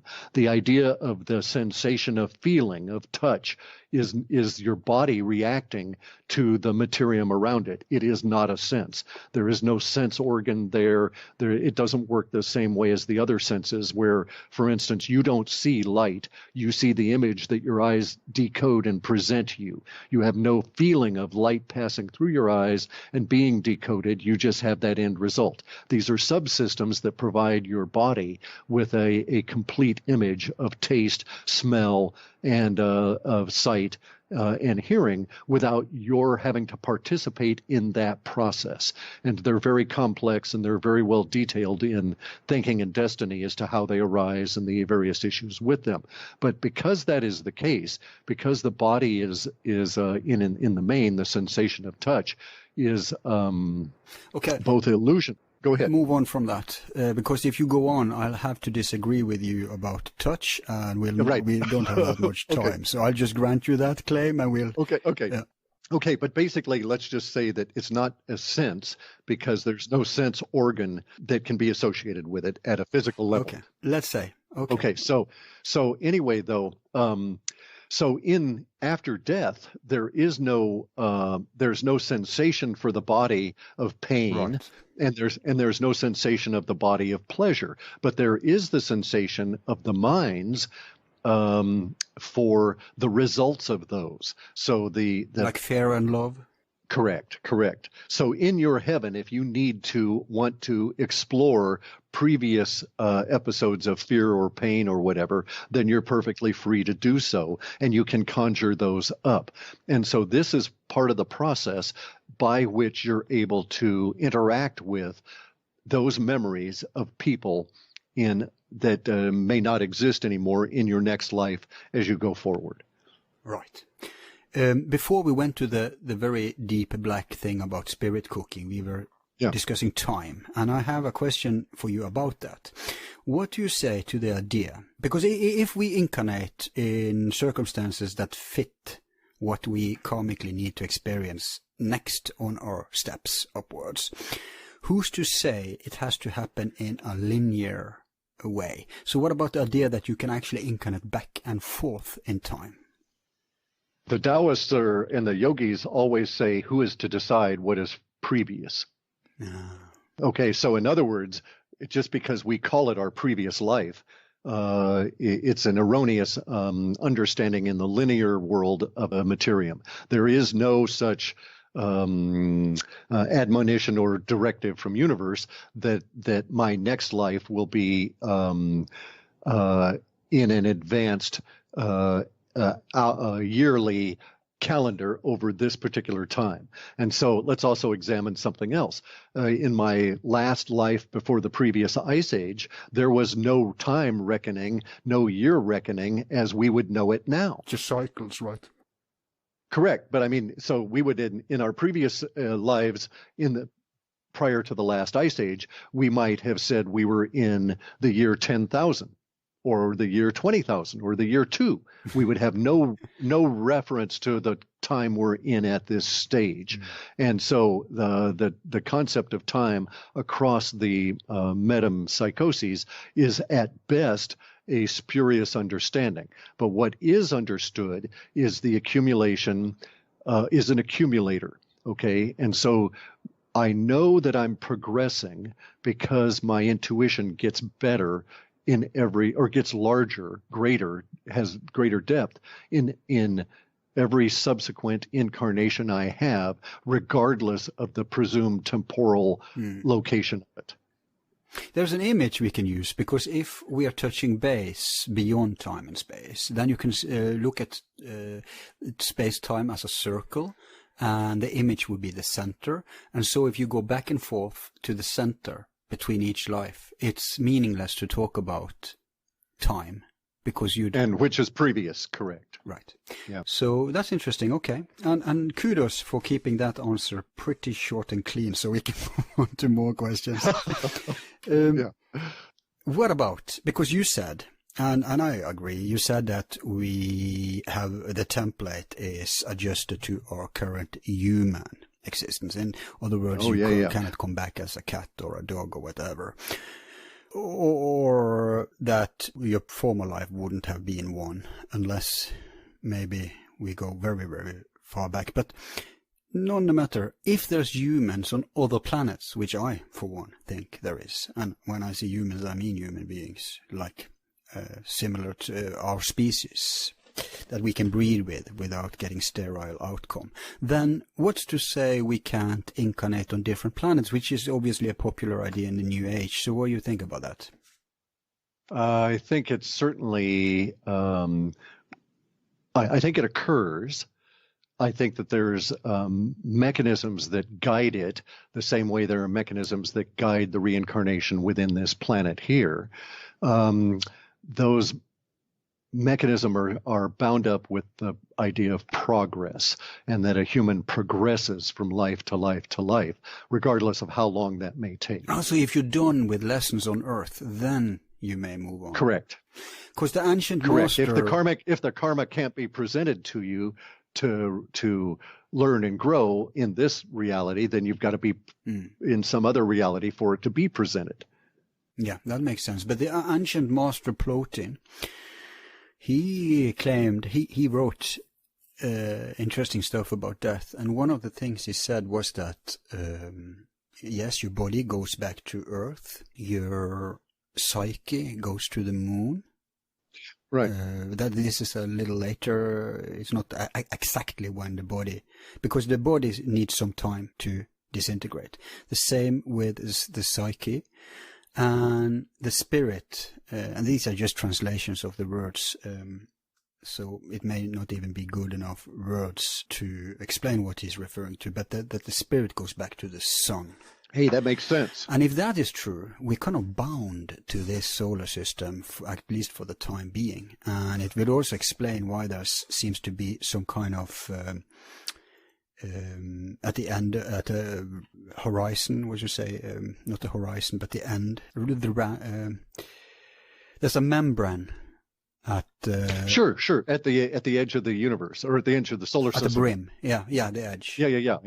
Yeah, there's not the universe. Now I'm talking about the solar system. Solar system, yeah. Right. There's that we can't pass, just like the Van Allen belt on Earth, kind of. Correct. And we know that this is the case now because the Voyager spacecrafts are stuck in it and they can hear it. Okay, so the yogic tradition has it as being when you've heard and said all of the words that can be encompassed by our sound. So basically the ability to have a word be vocalized.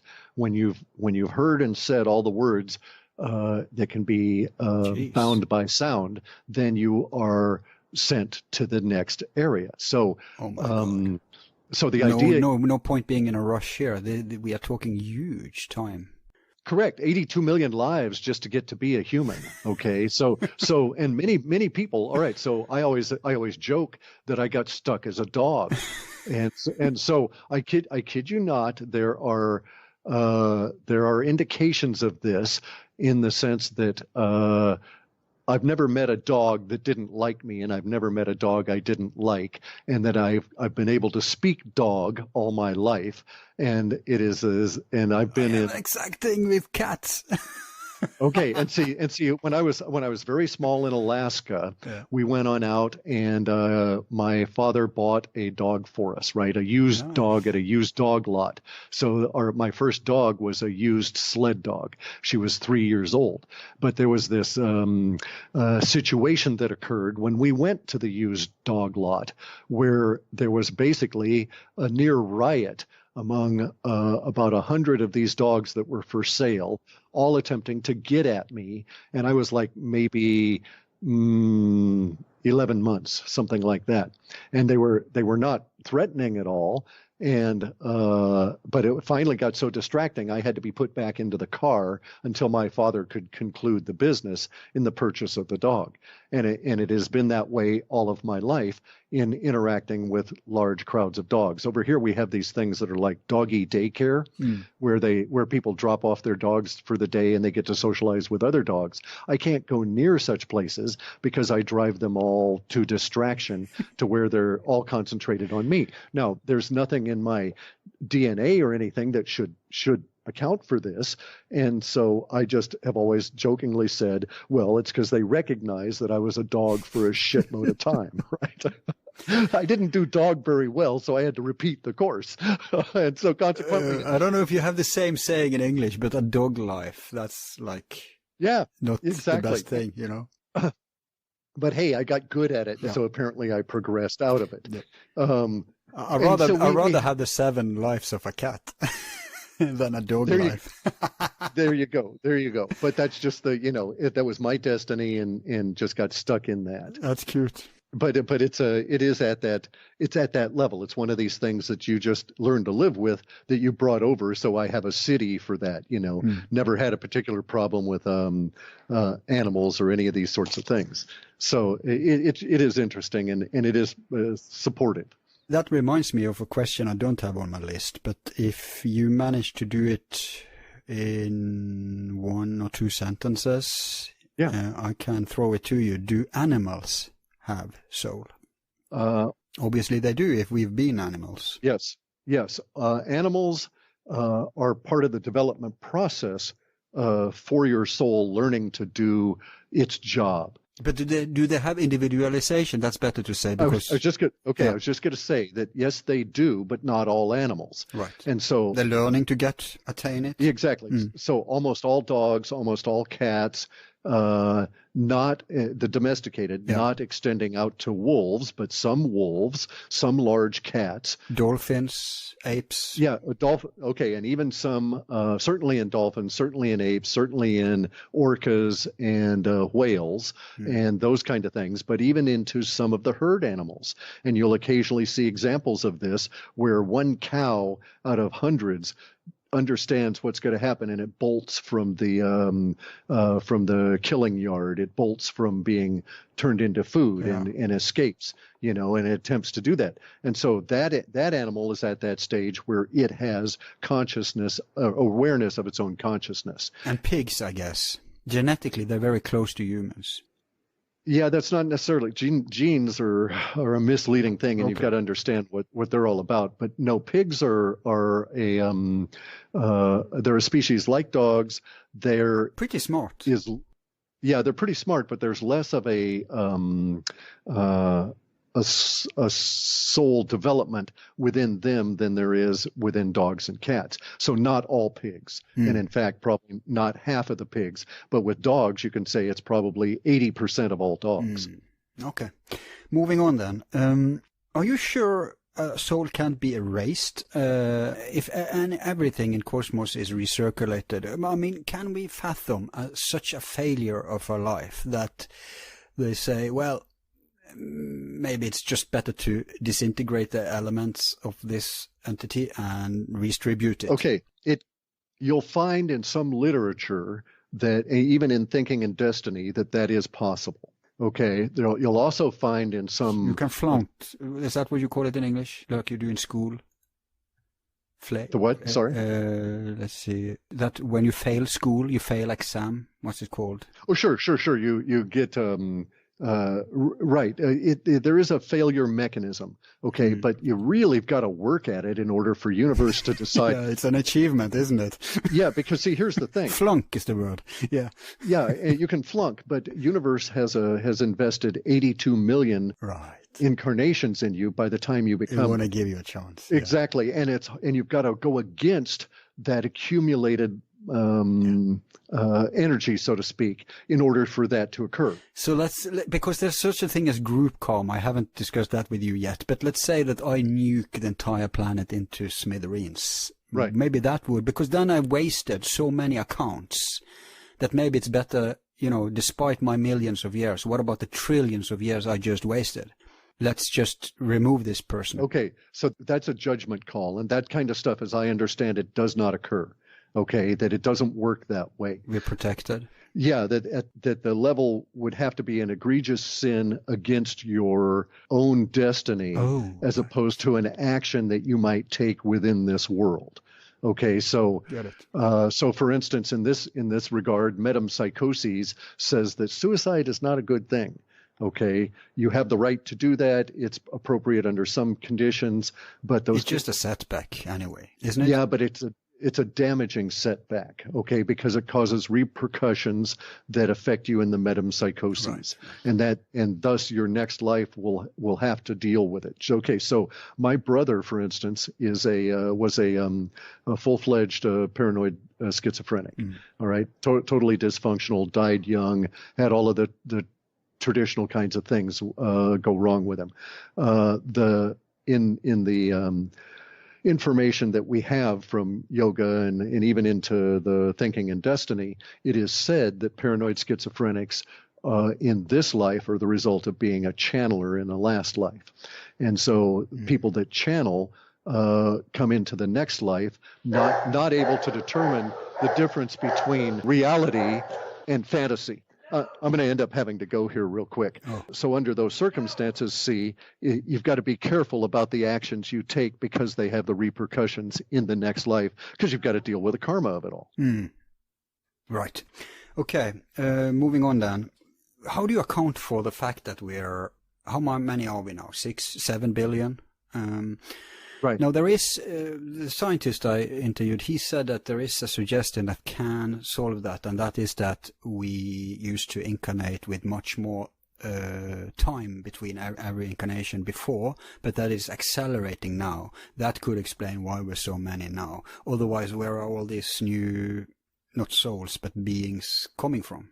They're not new, okay? And so if you look into our ancient past and you look at the tradition of Jainism has one of the most complete cosmologies I've ever come across.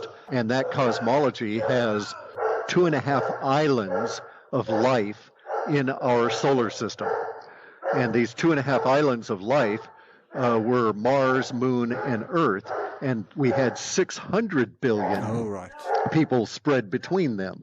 So insofar as that's concerned, we're nowhere near the way we used to be. I see. So moving on to the next question. That makes sense, by the way. Yeah. So here's a nut. Here's something for you to answer. There is this notion of soulmates, and there's very many primitive versions. But an interesting one is that. Hear me out on this. Sure. That if you progress and you accumulate a lot of experience, then you can reincarnate as different beings that you can kind of split into.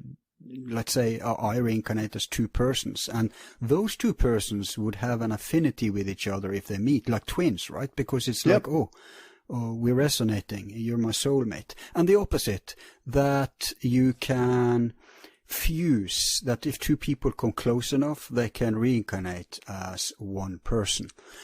We don't have time for me to go into detail and account more for this idea, but I think you get the gist of it. Sure. Just from what I said. Right, and my understanding is that the 2 people fusing is the stated goal of the Masons. Okay, it's the idea of the Boaz and Yakim fusing into the single pillar that supports the sun, and it is the idea of the it's a restatement of the idea of the progression that all humans go through, but that it's allegorical and not actual, so that we don't actually fuse with another person. Now, the idea of soulmates and affinity and even disharmony with someone, even antagonism that just springs up and you have no real way to account for it, is understandable. But it's also understandable in a kind of a weird perspective, because if I'm correct and there is this I-ness that is shared among the group of 12 individual souls, there's nothing saying that the reincarnation of the next I-ness that is associated with my soul and my body now need not be a separate time, and it could overlap. Okay, so there might be a female on this planet, because it would be the next iteration would be female for my particular body. There may be a female on this planet right now that is basically sharing my I-ness, and that was my next question. Right. And we're sort of unaware of each other, because there's nothing to say that the incarnations have to be sequential. No, exactly. But then so that's not exactly fusing or dissolving from incarnation to incarnation, but it supports the idea that there's just one I-ness, and you are me, I am you. Correct. And there's also, and so we can also get into the idea of, as you say, the collective karma. And I can explain how collective karma works within the physical bodies and the energy bodies, and where karma exists within your energy body, and why we can have common karmic outcomes and a common karmic destiny among like the infant who is born 1 minute before the Hiroshima bomb.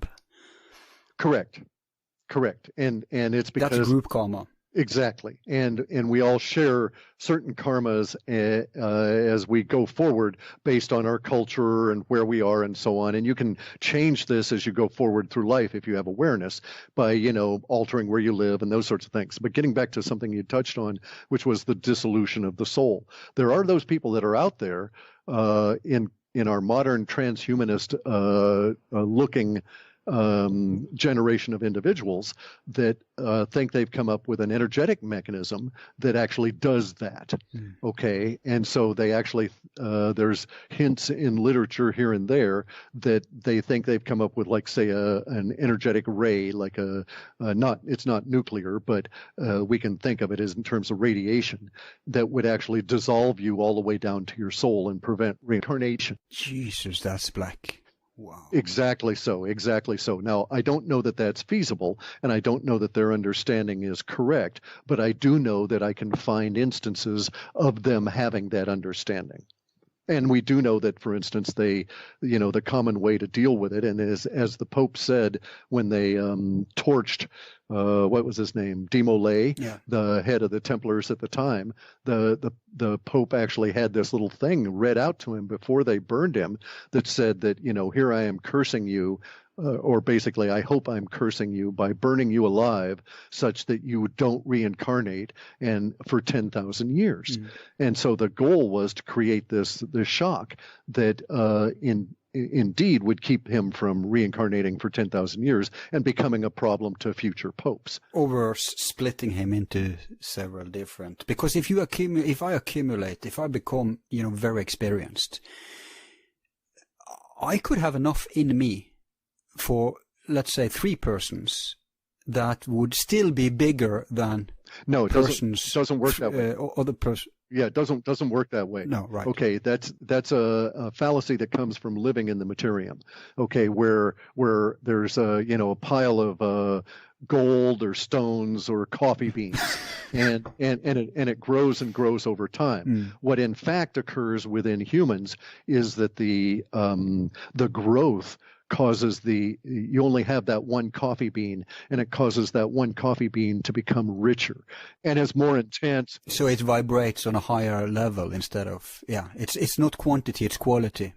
Correct. And so there's no quantity that would allow you to become 3 individuals. There is a quality that would allow you to become an enlightened... Be wiser than 3 individuals. Right, that would encounter you, would allow you to become the shining light that guides a whole nation, that becomes a Gandhi Right. that's able to accept the suffering, et cetera, et cetera. And so that's where it is. It's the quality. Yeah, but if we can't split, we can't fuse either, because those two are Correct. related. But you were unclear. Are everybody the same I at the end of the day, or are they not? No, they are not the same. We share the concept and feeling of the I-ness, but we don't actually share the I-ness from one to the next to the next. When you have that enlightenment experience and you get the overwhelming feeling of universality, it is something different. It does not cause your I-ness to disappear. In fact, in all reports and from personal experience, it causes that I-ness to become much more visible, much more clear to you, and stand out even more. All the while, there is the contradiction of the feeling of blending with all beings, of being able to touch the ki, the karma, or the ki, or the chi, or the prana of individuals, and feel their I-ness as well as your own without a diminution of either.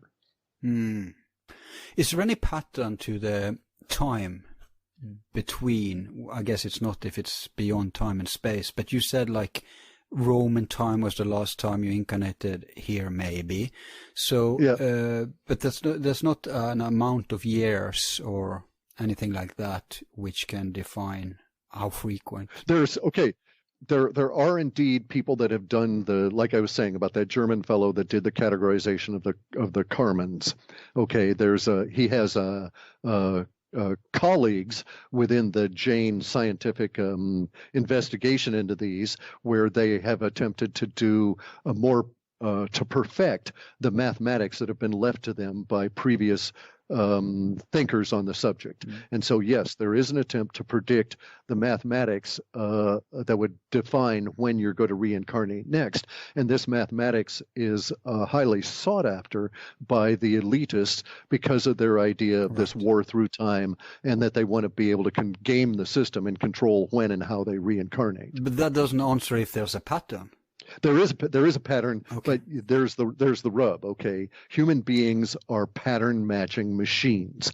Okay, our bodies are designed to find patterns. We frequently find patterns that don't exist, and we see this continuously in people claiming to be targeted individuals. They're seeing patterns that the pattern. They are not material, those patterns. Correct. They're only in the eye of the beholder. Okay, that makes sense. So it exists, but is that is the pattern independent of my ability to see it? I don't know. Good point. Okay, I guess we have it now. Did you tell us everything from your experience that you wanted to share, or is there more at the end here from that? No, there's vast quantities more, but we have to. Yeah, obviously, but that you can or will want to share. Exactly. We can't go into it now. We can't go into it now because we would have to discuss other things that we haven't brought up. Yeah, like this spirituality thing, it kind of leads me in the direction to think that we need in the future even one more show with you in these areas, because we've just scratched the surface. Sure. Yeah, we can do that. Cool. Yeah, it's very complex. Yes, it is. But do you feel that for now you told us what you can tell us about your afterlife experience, or is there some small? There's I'm not alone in that. Okay, so I can tell you that there does exist literature that can be found even on the internet, but a lot of it is in old stale books that have been scanned. But there does exist a literature in which people will recount their version and their words of similar experiences. And so it is common across humanity, and it's non-cultural. Yeah, but you know what the interesting thing is? That is to find out, because lots of it is, I mean, we work with our own psyche material. So sure. The interesting thing is to go beyond subjective projections and see what are objective patterns That's what everyone can relate to. Because I can read 10 experiences, not even of afterlife, 10 just trivial experiences, and there will be 10 different versions, but some things will be common. Correct. So the interesting thing is to go to the core, the pattern. That's the objective part. Correct. And that's why, since this is an exploratory subject, and the Taoists and the yogis and these people did the exploration, they're most often cited. I most often cite the yogis and the Taoists because they wrote it down. They categorized it. They quantified it as much as they were able. Other cultures, like the curanderos in Mexico or the shaman in the Polynesian islands or the Amazon, don't have that historic record of the writing down of this, so it's more difficult to ascertain and more difficult to get the scope of their thing without that direct teaching. But if you compare some of the fragments, I'll give you 4 sources. You have the Egyptian Book of the Dead, you have the Tibetan Book of the Dead, and you actually have you have fragments at least of the ancient Greek, the Eleusis Book of the Dead. They all use different symbology because it's different cultures, different times, but some stuff is common. And the task is to go beyond those differences. Yeah. Now, the 4th would be the Vatican Library. I'd give my right hand to have free access, because that's the biggest theft accumulation of ancient wisdom. Right, and I would personally, I would consider committing crimes for that access. I don't know that I would do them, but the prize is so valuable, I would risk considering a criminal action. Hey, Cliff. I guess we're going to have to go. Yep. Yeah, let's hook up later and make a plan for that. Okay. Okay, sounds good. All right, I'll say goodbye now. Thanks a lot for your time. Okay, bye. Bye.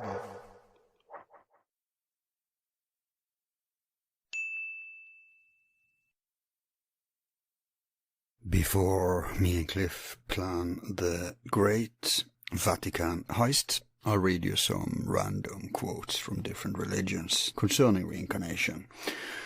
And if you enjoy this program, remember to support us so we can provide you further in the same line. And the way you support us, obviously, you can donate, become a website subscriber. You'll get everything before everyone else, and there's always going to be a bunch of shows unreleased to the public at any given time, plus some excerpts, behind the scenes stuff and outtakes. But the bulk of you will not do that, and then instead you can subscribe to both our YouTube channels. Very important for us to have a lot of subscribers, and you will be notified when stuff comes out if you click the bell. That's important, click the bell next to the subscription button. Further, you can disable ad block. It's impossible to sustain anything from YouTube ads these days unless you're the mainstream media. But any amount counts, and you can consider it your donation if you let the ads play, at least not block them. We deliberately do not put on those annoying ads that lock the program for a long time. We want you to be able to move on to the show as soon as possible, but if you block them, we get nothing. Other ways is, of course, spreading the word. Don't just send a random show to any person, but if you know a person, you know their interests, and you suspect that a particular show we have will be worthy of their attention, then pitch them that show. It's the organic thing, man. It's the only thing we don't spend any energy on marketing, or it's just the word of mouth is how we're spreading. Keeping it unpretentious, under the radar, down to earth. So, I've retrieved a few earthy sentences from different religions. I mean, I could probably find from every corner of the world and as far back as possible, but this is just an illustration to the discussion. So it will have to do for now. And I'm going to start with the ancient Greeks. First Pythagoras, who said, "Souls never die, but always on quitting one abode pass to another. All things change, nothing perishes. The soul passes hither and thither, occupying now this body, now that. As a wax is stamped with certain figures, then melted, then stamped anew with others, yet it is always the same wax. So the soul, being always the same, yet wears at different times different forms. Socrates said, I am certain that I have been here as I am now 1,000 times before, and I hope to return 1,000 times. And he said, I am confident that there truly is such a thing as living again, that the living spring from the dead, and that the souls of the dead are in existence. Philo said, the air is full of souls, those who are nearest to earth, descending to be tied to mortal bodies, return to other bodies, desiring to live in them. Plato, the choice of souls was in most cases based on their own experience of a previous life. Knowledge easily acquired is that which the enduring self had in an earlier life, so that it flows back easily. Epictetus, as a man casting off worn-out garments taketh new ones, so the dweller in the body entereth into ones that are new. Julius Caesar said, the Celts were fearless warriors because they wished to inculcate this as one of their leading tenets. The souls do not become extinct but pass after death from one body to another. And he said, the principal points of the Druids' doctrine is that the soul does not die, and that after death it passes from one body into another. Solomon said in his Book of Wisdom, I was a child of good nature, and a good soul came to me, or rather, because I was good, I came into an undefiled body. And the Jewish Zohar, the souls must re-enter the absolute substance whence they have emerged, but to accomplish this they must develop all the perfections, the germ of which is planted in them, and if they have not fulfilled this condition during one life, they must commence another, a third, and so forth, until they have acquired the condition which fits them for reunion with God. Jesus said, souls are poured from one into another of different kinds of bodies of the world, in the Gnostic Gospels, Pistis Sophia. And his disciples asked him, saying, Master, who did sin, this man or his parents, that he was born blind? From John 9:2. Moving on to Islam. And God hath caused you to spring forth from the earth like a plant. Hereafter will he turn you back into it again and bring you forth anew. From the Quran, Surah 17:17. And you were dead, and he brought you back to life, and he shall cause you to die, and shall bring you back to life, and in the end shall gather you unto himself. Quran, Surat al-Baqarah 228. God generates beings and sends them back over and over again till they return to him. Also from the Quran. And finally, an Oriental input of Taoism. To attain to the human form must always be a source of joy, and then to undergo continuous transitions with only the infinite to look forward to. What incomparable bliss is that? That's Lao Tse from Tao Te Ching. The transformation toward eternal life is gradual. The heavy gross energy of body, mind, and spirit must first be purified and uplifted. When the energy ascends, then self-mastery can be sought. Lao Tse in Hua Hu Qing 71. And that's it for today. We will soon be back with another mind-bending program. Meanwhile, I remain your sincere host, Al. Thanks to my good helpers and your support. Be easy.